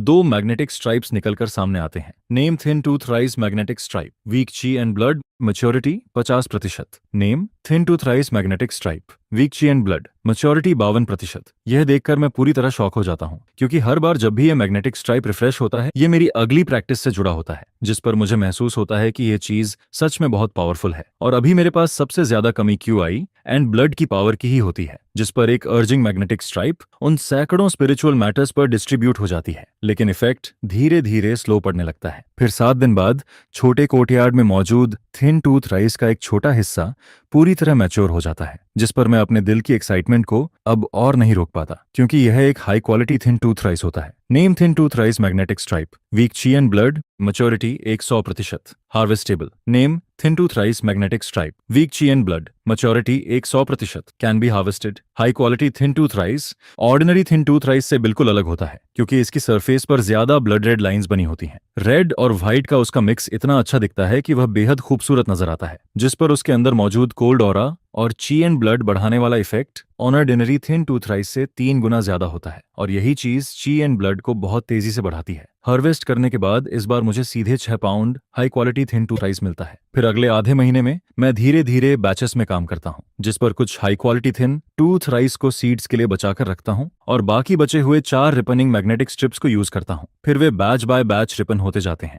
जिसके बाद आखिर में मुझे कुल 30 pound high quality thin tooth rice और 4 weak QI and blood magnetic strips मिल जाते हैं, जिस पर QQIU फिर से रिपनिंग मैग्नेटिक स्ट्राइप निकाल सकता है। हालांकि इस तरह इस्तेमाल करना थोड़ा वेस्टफुल लगता है, लेकिन मैं अब इतनी ज्यादा परवाह नहीं करता, क्योंकि इस समय सबसे जरूरी चीज है कि मैं अपनी स्ट्रेंथ को जितना जल्दी हो सके इंप्रूव करूं। जिस पर मैं मन ही मन हिसाब लगाता हूं कि अगर इन 30 pound high quality thin tooth rice को चिंगयांग में शी के पास रखा जाए तो अनगिनत लोग इसे पाने के लिए टूट पड़ेंगे। इसकी वैल्यू लगभग इमेजरेबल है, लेकिन मैं यह भी जानता हूं कि इसे छुपा कर रखना ज्यादा सही है, क्योंकि अभी मेरी स्ट्रेंथ बहुत लो है और शान रियलम में ज्यादा अटेंशन खींचना सही नहीं होगा, जिस पर लो प्रोफाइल में रहना ही सबसे अच्छा रहता है ताकि किसी नए ट्रबल को इनवाइट न करना पड़े। उसी शाम मैं एक pot high quality thin tooth rice पकाता हूँ, जिस पर पॉट से निकलते ही उसकी खुशबू पूरे कमरे में फैल जाती है और उसका पावरफुल ची and blood gain effect countless chain modification से भी ज्यादा टेम्पिंग लगता है, जिस पर ऐसी चीजें सिर्फ एसेक्टी के बड़े लोग ही एंजॉय कर सकते हैं। इसे रियल वाइन एंड फूड कहा जा सकता है। मैं उसकी स्मेल लेते हुए ऑलमोस्ट ड्रूल करने लगता हूँ। फिर राइस को लेकर बेडरूम में जाता हूँ और बेड पर क्रॉस लेग्ड बैठ जाता हूँ, जिसके बाद मैं अपने कपड़ों को एडजस्ट करके खुद को हाइड करता हूँ। फिर कुछ ही देर में पूरा पॉट साफ हो जाता है, जिस पर मेरे शरीर के अंदर रेड हॉट एनर्जी का एक भयानक टॉरेंट फूट पड़ता है। यह महसूस करते ही मैं तुरंत 100 treasure glass essence operation method को फॉलो करता हूँ और ची एंड ब्लड को ट्रांसपोर्ट करना शुरू कर देता हूँ, जिस पर इंसेंस के खत्म होने तक मेरी स्किन पूरी तरह रेड हो जाती है और फिर झोश चेंजिंग के ऊपर एक हल्की रेड मिस्ट तैरती हुई महसूस होने लगती है, जो क्यूआई एंड ब्लड को अंदर तक लेकर जाकर रिफाइनिंग वाटर के साइंस शुरू करता है और ब्लड एक्सचेंज की शुरुआत होती है। इस मेथड को खुद प्रैक्टिस करने के बाद मुझे फील होता है कि इसमें कोई वायलेंट रिएक्शन नहीं होता, बल्कि ये बहुत जेंटल होता है। पूरा शरीर वार्म होने लगता है और धीरे धीरे गर्म और सूजा हुआ फील होने लगता है। जल्दी ही मेरा पूरा शरीर एक रेड बॉल की तरह बन जाता है और स्किन से लगातार ब्लड की छोटी छोटी बूंदें निकलने लगती हैं, जो पुराने ब्लड को रिप्लेस कर रही होती हैं, जिस पर मैं अपने दांत भींच लेता हूँ। मेरी हर थॉट और मूवमेंट के साथ सी के अंदर मौजूद ची एंड ब्लड की एक हल्की मैग्नेटिक स्ट्राइप एक्टिवेट होने लगती है, जिसके बाद ची एंड ब्लड का बहुत बड़ा बूस्ट लहरों की तरह मेरे अंदर दौड़ पड़ता है और मुझे ऐसा फील होता है जैसे मैं किसी स्टीमर के अंदर हूँ। पूरे शरीर की हीट अब बर्दाश्त के बाहर होने लगती है, जिस पर लगातार बहता हुआ ची एंड ब्लड बदलना शुरू करता है और मेरे शरीर में पागलों की तरह दौड़ने लगता है। धीरे धीरे जो पुराना ब्लड रिप्लेस हुआ था वह मेरे शरीर की सरफेस पर जमा होने लगता है और पूरे शरीर को ची के साथ कवर कर देता है, जिसके बाद वह एक बहुत बड़ा ब्लड कोकून बन जाता है। उस ब्लड कोकून के अंदर रेड लाइट लगातार चमकती रहती है और हार्ट बीट के साथ फ्लिकर करती रहती है। फिर पूरे 2 घंटे बाद उस ब्लड कोकून पर एक हंटिंग पैटर्न दिखाई देने लगता है। जैसे जैसे वह हंटिंग पैटर्न फैलता जाता है, वैसे वैसे पूरा ब्लड कोकून धीरे धीरे टूटकर गिरने लगता है, जिस पर क्रैक की आवाज के साथ मेरे शरीर के अंदर पैदा हुई एक नई ताकत बाहर आने लगती है। ये क्यूआई एंड ब्लड की एक और भी मिस्टीरियस पावर होती है, जिस पर क्यूआई एंड ब्लड की इस पावर का जन्म यह दिखाता है कि मैं ऑफिशियली बाइबाओ फ्लुएंट एसेंस के फर्स्ट लेवल में एंटर कर चुका हूं और ची एंड ब्लड की पहली ट्रांसफॉर्मेशन पूरी कर चुका हूं। और फिर ची एंड ब्लड की पावर के ब्लेसिंग से मेरे पूरे शरीर के अंदरूनी ऑर्गन्स पहले से कहीं ज्यादा स्ट्रांग हो जाते हैं। ऐसा फील होता है जैसे मेरे अंदर एंडलेस पावर भरी हुई है और सबसे इंपॉर्टेंट बात, ऐसा लगता है जैसे उन ऑर्गन के ऊपर कोई फिल्म चिपक गई हो, जिस पर मैं उठकर छोटे कोर्टयार्ड में जाता हूँ। फिर अपनी मुट्ठी कसकर ट्री के नीचे पड़े ग्रेफाइट पर जोर से पंच मार देता हूँ, जिसके साथ ही ग्रेवल उड़ने लगती है और वह हार्ड ग्रेफाइट मेरे एक ही पंच से काउंटलेस पीसेस में टूट जाता है। यह देखकर मैं खुशी से भर जाता हूँ, क्योंकि यह ताकत ऑर्डिनरी चेन से बहुत ज्यादा थी, जिस पर मैं और भी एक्साइटेड हो जाता हूँ कि मुझे इस टेक्निक को और प्रैक्टिस करना है। फिर मैं अपने हाथों को देखता हूँ और फ्यूचर के लिए मेरे अंदर फिर से होप भर जाती है। शायद आने वाले दिनों में कॉर्नर से आगे निकलने का रास्ता मुझे आखिरकार मिल गया था। इसके बाद मैं पूरी कंसंट्रेशन के साथ बाइबाओ फ्लुएंट एसेंस को कल्टीवेट करता रहता हूँ और जैसे ही मुझे राइपनिंग मैग्नेटिक स्ट्राइप मिलती है, मैं तुरंत उसे high quality thin tooth rice पर यूज कर देता हूँ, जिस पर लगातार थिन टूथ राइस मिलता रहता है, जो क्यूआई एंड ब्लड को रिप्लेनिश करता रहता है। सिर्फ एक दिन पहले तक मेरी चेन प्रोग्रेस लगभग खत्म होने वाली थी, लेकिन बड़ी मात्रा में high quality thin tooth rice और weak QI and blood magnetic stripes के स्टैक की वजह से मैं बाइबाओ फ्लुएंट एसेंस को सीधे 3rd लेवल तक कल्टीवेट कर लेता हूँ, जिस पर अगर सॉफ्ट थीफ को इसके बारे में पता चल जाता तो शायद वह खून की उल्टी कर देता। और तभी मुझे समझ आता है कि जब भी वह थिन टूथ राइस का नाम सुनता था, उसकी आंखें क्यों चमकने लगती थीं, क्योंकि ये चीज एनर्जी और इफेक्ट दोनों में सबसे ऊपर थी। और कल्चरेशन करते हुए मैं इसे बहुत गहराई से फील करता हूँ। इसके बाद अगले 6 महीनों तक ट्रीटमेंट के अलावा और कुछ खास नहीं होता, लेकिन फिर सुल्तान अचानक खुद मुझसे मिलने 2 बार आता है। मैंने उसे आधे साल से नहीं देखा था और अब वह लाइकर रिफाइनिंग के 6th लेयर तक पहुंच चुका था, जिस पर उसकी कल्चरेशन स्पीड देखकर मैं फिर से अल्केमिस्ट की इंप्रूवमेंट स्पीड से शॉक्ड रह जाता हूँ। सच में ये बहुत एक्स्ट्रॉर्डिनरी थी। हर बार जब सुल्तान मास्टर आता है तो मैं उससे डिस्कशन करता हूँ और फिर 2 बार 100 पाउंड एल्फ राइस के बदले मैं उससे एनहांसमेंट के 2 पीसेज एक्सचेंज करता हूँ, जिस पर सुल्तान मास्टर लाइकर की 7 मना जायंट स्पिरिट पिल के लिए एग्री कर जाता है। फिर एक दिन सुल्तान मास्टर दोबारा आता है जिस पर इस बार मैं सिर्फ एल्फ राइस ही नहीं बनाता बल्कि हॉस्पिटैलिटी के लिए हाई क्वालिटी लीग्स भी तैयार करता हूँ। जिस पर वह मुझे कहता है, चिंदायु, मैं इस बार यहाँ स्पिरिचुअल राइस खरीदने नहीं आया हूँ बल्कि तुमसे एक डील करना चाहता हूँ। यह सुनकर मैं थोड़ा क्यूरियस हो जाता हूँ क्योंकि मैं सीक्रेटली खुद को सिर्फ एक ऑर्डिनरी स्पिरिचुअल फार्मर मानता हूँ। स्पिरिचुअल राइस के अलावा ऐसी कौन सी चीज हो सकती है जिसका सुल्तान मास्टर मेरे साथ डील करना चाहता है? जिस पर सुल्तान मास्टर सीधे मुद्दे पर आता है और कहता है, मैं एक एलिक्स रिफाइन करने वाला हूँ और फ्यूचर में मुझे बहुत सारी मेडिसिनल फॉरेस्ट फ्लावर्स की जरूरत पड़ेगी। इसके साथ ही वह तुरंत एक ब्लूग्रास जैसी एसेंस फ्लावर निकालता है जो फ्रॉस्ट की तरह कंडेंस्ड होती है। उसके स्टेमेंस फीके पड़ चुके होते हैं। फिर वह कहता है, ये एक स्पिरिचुअल मैटर है। इसकी मैच्योरिटी साइकिल करीब 1 साल की है और इसका फ्लावरिंग पीरियड सिर्फ 7 दिन का होता है। इसके फ्लावर्स का यूज मेडिसिन और एल्केमी दोनों में होता है। मैंने इसके बारे में स्पिरिचुअल बुक्स में पढ़ा हुआ था और मुझे याद आता है कि सुल्तान ने कहा था कि यह हीरोइक स्पिरिट फ्लावर कई हाई क्वालिटी एलिक्सर्स और वॉशिंग वाटर पिल्स को रिफाइन करने के लिए जरूरी चीज है। और वॉशिंग पिल आगे की कल्चरेशन में ब्रेक थ्रू के लिए यूज होने वाली एक मिराक्युलस मेडिसिन होती है जिसकी कीमत का अंदाजा भी नहीं लगाया जा सकता। जिस पर मैं मन ही मन सोचने लगता हूँ, क्या वह हाई ग्रेड पिल मास्टर बनने की कोशिश कर रहा है? लेकिन फिर भी मैं थोड़ा कंफ्यूज्ड रहता हूँ क्योंकि मुझे समझ नहीं आता कि सुल्तान मास्टर ने लिंग्यू सेक्ट के किसी स्पिरिचुअल मास्टर को ढूंढने के बजाय मुझे एक लो लेवल स्पिरिचुअल फार्मर को क्यों चुना। जिस पर वह हंसते हुए कहता है, सू को सेक्ट के बंधनों में बंधना पसंद नहीं है। अगर मैं लिंग्यू सेक्ट के लोगों को बुलाता तो बहुत सारी परेशानियां खड़ी हो जाती। यह सुनकर मैं सिर हिला देता हूँ लेकिन फिर भी कहता हूँ, यह स्पिरिट फ्लावर एक स्पिरिचुअल मैटर है। मैंने इसे पहले कभी नहीं उगाया। मुझे डर है कि जिस पर सुल्तान मास्टर बीच में ही बोल पड़ता है, क्विंडाउ, तुम मजाक कर रहे हो। थिन टूथ राइस जैसी मुश्किल स्पिरिचुअल मैटर को भी तुम सक्सेसफुली ग्रो कर चुके हो, तो ये स्पिरिचुअल फ्लावर तुम्हारे लिए मुश्किल नहीं होगी। और फिर वह कहता है, इसके अलावा स्पिरिचुअल फ्लावर के सीड्स मैं खुद दूंगा। सक्सेसफुल प्लांटिंग के बाद मैं एक प्लांट के लिए 15,000 स्पिरिट स्टोन्स तक खरीदने की कोशिश कर सकता हूँ, लेकिन सक्सेस की गारंटी नहीं दे सकता। फिर भी मुझे अंदर से ऐसा फील हो रहा था कि सल्टन शायद मना नहीं करेगा। जिस पर मैं उससे कहता हूँ, आप बताइए, मैं आपके लिए यह शिलिंग फ्लावर लगा सकता हूँ और जब यह मैच्योर हो जाएगा तब मैं इसमें से सिर्फ थोड़ा अलग रखूंगा, बाकी सब आपको वापस दे दूंगा। लेकिन बदले में मैं मास्टर सुल्तान से एल्केमी के 1-2 हाथ सीखना चाहता हूँ। यह सुनकर मास्टर सुल्तान कुछ पल के लिए चौंक जाता है। फिर वह मुझे ऊपर से नीचे तक देखता है, जिसके बाद वह हल्का सा मुस्कुराता है और कहता है, तो तुम यहाँ मेरा इंतजार कर रहे थे? फिर वह कहता है, लेकिन तुम अच्छी तरह सोच लो, एल्केमी की आर्ट सिर्फ स्पिरिट स्टोन्स ही नहीं खाती बल्कि इसमें बहुत टैलेंट भी चाहिए होता है और हर कोई इसे नहीं सीख सकता। जब समय आए तब मुझे ब्लेम मत करना कि मैंने तुम्हें पहले नहीं बताया। यह सुनते ही मैं बहुत खुश हो जाता हूँ क्योंकि मैं काफी समय से इसी चीज का इंतजार कर रहा था और अगर एक बार यह सीख गया तो बाकी स्पिरिचुअल ट्रेजर्स की मदद से मैं काफी टाइम बचा सकता हूँ। जिस पर मैं मन ही मन खुश होने लगता हूँ क्योंकि मेरा छोटा सा प्लान था कि मैं यहाँ और 3 साल रुकूं। फिर सुल्तान कहता है, ठीक है, तुम मेरे लिए 3 साल तक एलिक्स प्लांट करना और बदले में मैं तुम्हें अपनी एल्केमी एक्सपीरियंस दूंगा। डील पक्की? इसके बाद वह एक किताब निकालकर मुझे देता है और कहता है, यह एल्केमी की बेसिक चीजें हैं, सबसे बेसिक मेडिसिनल प्रॉपर्टीज और फर्नेस के ऊपर हीट को कैसे कंट्रोल करना है, ये सब तुम्हें समझना होगा। इसके अंदर जब मैंने शुरुआत में स्टडी की थी तब के नोट्स हैं, तुम इसे पहले अच्छे से पढ़ लो। जिस पर वह एक प्री इंस्पेक्शन निकालकर मुझे दे देता है। मैं उसे हाथ में लेता हूँ और जैसे ही खोलकर देखता हूँ उसके अंदर एल्केमी की 3 मेडिसिन्स और फर्नेस की हीट के बारे में लिखा हुआ होता है। पहले मुझे लगा था कि यह सिर्फ एक नॉर्मल बेसिक बुक होगी, लेकिन जब मैंने ध्यान से देखा तो मुझे पता चला कि इसमें ज्यादातर चीजें सुल्तान मास्टर के खुद के हैंडराइटन स्टडी नोट थे और वह इतने डिटेल में लिखे हुए थे कि सिर्फ ये नोटबुक ही उसके लिए 3 साल काम करने के बराबर थी। जिस पर मैं खुशी खुशी वह नोटबुक रख लेता हूँ। फिर अपना ग्लास उठाकर सुल्तान मास्टर की तरफ बढ़ाता हूँ और उसे टोस्ट करता हूँ। इसके बाद हम दोनों डील पक्की कर लेते हैं और खाना कंटिन्यू करते हैं। तभी बाहर से डोर नॉक होने की आवाज आती है, जिस पर मैं सुल्तान मास्टर से कहता हूँ, आप पहले खाइए, मैं जाकर डोर खोलता हूँ। फिर मैं बॉल नीचे रखकर उठता हूँ और डोर खोल देता हूँ, लेकिन जैसे ही डोर खुलता है मैं देखता हूँ कि बाहर थीफ खड़ा था।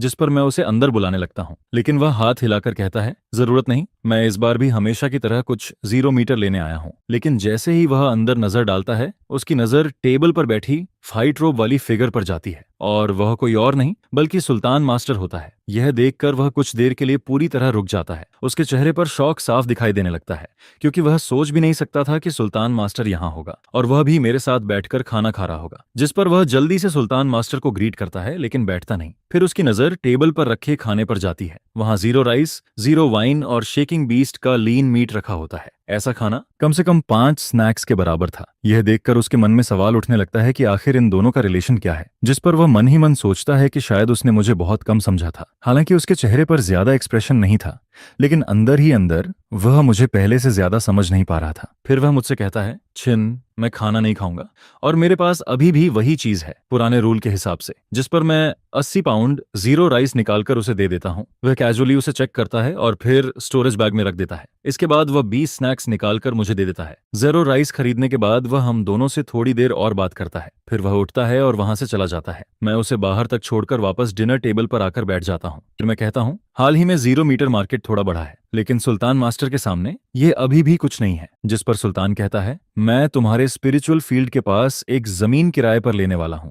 तुम वहीं पर इसे लगा सकते हो। मैं स्पिरिचुअल सीड को रख लेता हूँ और जोर से सिर हिला देता हूँ, लेकिन अंदर ही अंदर मैं अभी भी सोच रहा था कि पता नहीं यह हीरोइक फ्लावर मेरी टेक्निक के साथ काम करेगा या नहीं। कुछ दिनों बाद मैं सुल्तान के ट्री से वह लैंड रेंटल टोकन ले लेता हूँ। सच कहूं तो हीरोइक स्पिरिट फ्लावर को लगाने को लेकर मैं बिल्कुल टेंशन में नहीं था, क्योंकि इसके रिक्वायरमेंट ज्यादा हाई नहीं थे। नहीं तो इस स्पिरिचुअल वेन के साथ इसे छुपाना मुश्किल हो जाता। लेकिन मैंने कभी इमेजिन भी नहीं किया था कि हीरोइक स्पिरिट फ्लावर की सबसे मुश्किल चीज उसके ब्लूम होने के बाद पॉलिनेशन होगी, क्योंकि बाकी स्पिरिचुअल मैटर्स से अलग इसमें 7 दिन के फ्लावरिंग पीरियड के अंदर कम से कम 7 पॉलिनेशन पूरे करने पड़ते थे, और साथ ही इसमें काफी स्पेल पावर भी चाहिए होती थी। अगर पॉलिनेशन कम हो जाए तो फ्लावरिंग पीरियड जल्दी खत्म हो जाता और फिर उसकी मेडिसिनल पावर भी कम हो जाती, जिसकी वजह से उसे रिफाइनिंग में यूज नहीं किया जा सकता। यह बात सुनकर मैं पूरी तरह फंस जाता हूँ, क्योंकि भले ही मैं इसे जल्दी रिपन कर सकता हूँ, लेकिन क्या अब मुझे खुद जाकर फूलों की पॉलिनेशन करनी पड़ेगी? जिस पर मैं सिर्फ इतना सोचता हूँ, पहले स्टेप बाय स्टेप चलते हैं। फिर मैं स्पिरिचुअल प्लेस को उठाकर स्पिरिचुअल फील्ड में ले जाता हूँ और वहां जमीन को पलटना शुरू करता हूँ। रेनोवेशन पूरा होने के बाद मैं सुल्तान के दिए हुए स्पिरिचुअल सीड्स को कुल 3 एकड़ जमीन में लगा देता हूँ। फिर मैं अपने सामने उस स्पिरिचुअल फील्ड को देखकर सेटिस्फैक्शन से सिर हिलाता हूँ। इसके बाद मैं ultimate spiritual language technique use करता हूँ। अब यह स्मूथली ग्रो करेगा या नहीं, यह सिर्फ भगवान पर डिपेंड करता था। अगर यह काम नहीं करता तो मेरे पास सिर्फ एक ही ऑप्शन बचता, और वह था मेरा रिपेनिंग ट्रिक। क्योंकि पिछले 6 महीनों में मैंने मैग्नेटिक स्ट्राइप सी के अंदर काफी चीजें जमा करके रखी हुई थी। वीक माना 6 टाइम्स मल्टीप्लाई हो चुका था। Week chi and blood 2 times multiply हो चुका था। Advanced spiritual language technique 5 times multiply हो चुकी थी। रिपनिंग 1 टाइम मल्टीप्लाई हुई थी। बाकी की magnetic stripes 100 treasure glass essence को कल्टीवेट करते करते खत्म हो चुकी थी। स्पिरिचुअल हर्ब लगाने के बाद मैं वापस घर आता हूँ और कल्चरेशन शुरू कर देता हूँ। फिर मैं धीरे से एक खूबसूरत बाथ बॉटल खोलता हूँ, जिसके अंदर 2 साइन कलर की एलिक्सर्स रखी होती हैं। उनके ऊपर से डांशियांग की खुशबू आ रही होती है। यही जायंट स्पिरिट पिल थी जिसे मैंने आखिरकार एक 100 पाउंड स्पिरिचुअल राइस देकर सुल्तान से एक्सचेंज किया था, जिस पर मैं कॉल्सप्ड बेड के पास घास पर बैठ जाता हूँ। फिर एक एलिक्सर निकालकर निगल लेता हूँ। जैसे ही वह अंदर जाती है, उसकी मेडिसिनल पावर मेरे शरीर में फैलने लगती है और लगातार मेरे मेरिडियंस को चौड़ा करती रहती है, जिसके साथ माना चलने की स्पीड भी काफी बढ़ जाती है। जिस पर मैं तुरंत चांगचुन पैलेस टेक्निक चलाना शुरू कर देता हूँ, ताकि इस पावरफुल स्पिरिचुअल पावर को एब्जॉर्ब कर सकूं। 2 घंटे बाद मैं अपनी आंखें खोलता हूँ। मेरा चेहरा एक्साइटमेंट से लाल हो चुका होता है। यह जायंट स्पिरिट पिल सच में ची ट्रेनिंग पीरियड की कल्चरेशन बढ़ाने वाली स्पिरिट पिल होने के लायक थी, क्योंकि इससे बढ़ने वाला माना वीक माना मैग्नेटिक स्ट्राइप से भी कहीं ज्यादा था। जिस पर मैं मन ही मन सोचता हूँ कि इसकी एक पिल मेरी 1 साल की मेहनत के बराबर थी। अगर मैं यह पिल हर दिन खा पाता तो शायद बहुत जल्दी QI ट्रेनिंग के 4th लेयर तक पहुंच सकता था, लेकिन फिर भी मैं इसे सीक्रेटली संभाल कर रखता हूं और कल्चरेशन खत्म होने तक मेरा मूड बहुत अच्छा हो चुका होता है। जिस पर मैं सोचता हूं कि अब शॉपकीपर लियो के पास जाना चाहिए। मैं प्लान करता हूं कि उसके पास स्पिरिचुअल राइस का एक हिस्सा बेच दूं और साथ में यह भी देखूं कि क्या वहां बाथरूम विंड स्प्रिंग वाला स्पेल मिल सकता है। अब मेरे पास high quality thin tooth rice थी, इसलिए ऑर्डिनरी एल्फ राइस को ज्यादा स्टोर करके रखने की जरूरत नहीं थी। इससे अच्छा था कि जब प्राइस अच्छी हो तभी इसे बेच दिया जाए। जिस पर मैं कैप्चर मैजिक वेपन लेकर निकलता हूँ। पेनहू डिस्ट्रिक्ट क्रॉस करता हूँ, फिर कई मोड़ घूमने के बाद मेन रोड पर पहुंच जाता हूँ और आखिरकार जूक्सवान पैवेलियन के अंदर पहुंच जाता हूँ। अंदर जाते ही शॉपकीपर लियो अपने हमेशा वाले स्माइल के साथ मेरा स्वागत करता है। वह कहता है, अरे क्विन फिर आ गया,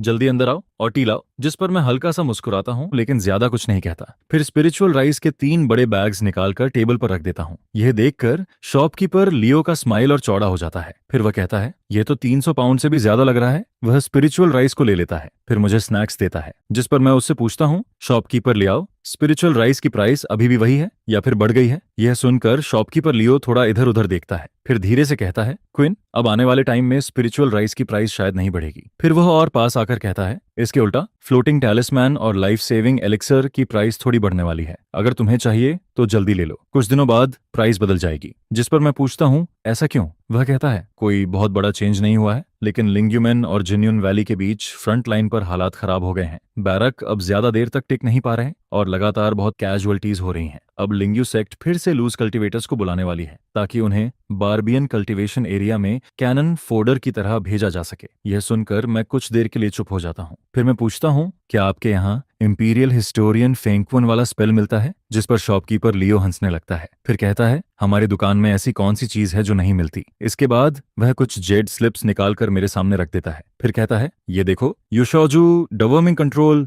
0 एसेंस सब हैं और तुम्हें 10% डिस्काउंट भी दूंगा। इनमें से कोई भी सिर्फ 3000 स्नैक्स का पड़ेगा। यह सुनते ही मैं तुरंत सिर हिला देता हूँ, क्योंकि हर बार ये बूढ़ा मुझे मेरे सारे स्नैक्स खर्च करवाने की कोशिश करता है। सच में बिजनेस करने में इसका कोई जवाब नहीं था। हालांकि जीरो राइस की प्रोडक्शन बढ़ने के बाद मेरे पास थोड़ी सेविंग हो गई थी, लेकिन सिर्फ एक टेक्निक मेरी पूरी पॉकेट खाली कर सकती थी। कल्टीवेशन करना सच में बहुत पैसा खाता था। ऐसा लग रहा था जैसे यह मेरी जान ही ले लेगा। जिस पर मैं उससे पूछता हूँ, मिड ग्रेड के कैप्चर्ड रोड कितने के हैं? यह सुनकर शॉपकीपर लियो पहले थोड़ा डिसअपॉइंटेड होता है, क्योंकि मैंने स्पेल नहीं खरीदा, लेकिन अगले ही पल वह फिर से खुश हो जाता है। फिर वह कहता है, middle grade fire cloud sword 80 snacks, middle grade thunder sword 100 snacks और middle grade gold cut off 80 snacks. यह सुनकर मैं बिना सोचे कहता हूँ, मुझे एक मिडिल ग्रेड थंडर स्वॉर्ड चाहिए। जिस पर शॉपकीपर लियो बहुत खुश हो जाता है, फिर तुरंत एक ब्लू कलर का थंडर स्वॉर्ड निकाल कर मुझे दे देता है। मैं थंडर स्वॉर्ड ले लेता हूँ और डील पूरी हो जाती है। इसके बाद भी शॉपकीपर लियो बहुत एंथुसियाज्म के साथ मुझे बाहर तक छोड़ने आता है। मैं ज्यूशुआन पेविलियन से बाहर निकलता हूँ और चिंग्यांग की मेन रोड पर धीरे धीरे चलने लगता हूँ। सड़क के दोनों तरफ हर तरह की शॉप्स और डेकोरेशंस लगी हुई थीं। हर तरफ लोग आते जाते दिख रहे थे, लेकिन इस बार मुझे वहां काफी सारे नए चेहरे दिखाई दे रहे थे। शायद हाल की सिचुएशन की वजह से बहुत सारे कल्टीवेटर्स यहाँ आ गए थे। जिस पर मैं सड़क पर चलते चलते इधर उधर देख रहा था। तभी एक जगह के दरवाजे के पास खड़ी कूल कपड़े पहनी हुई एक चिंगशान फीमेल कल्टीवेटर मुझे जोर से आवाज लगाती है।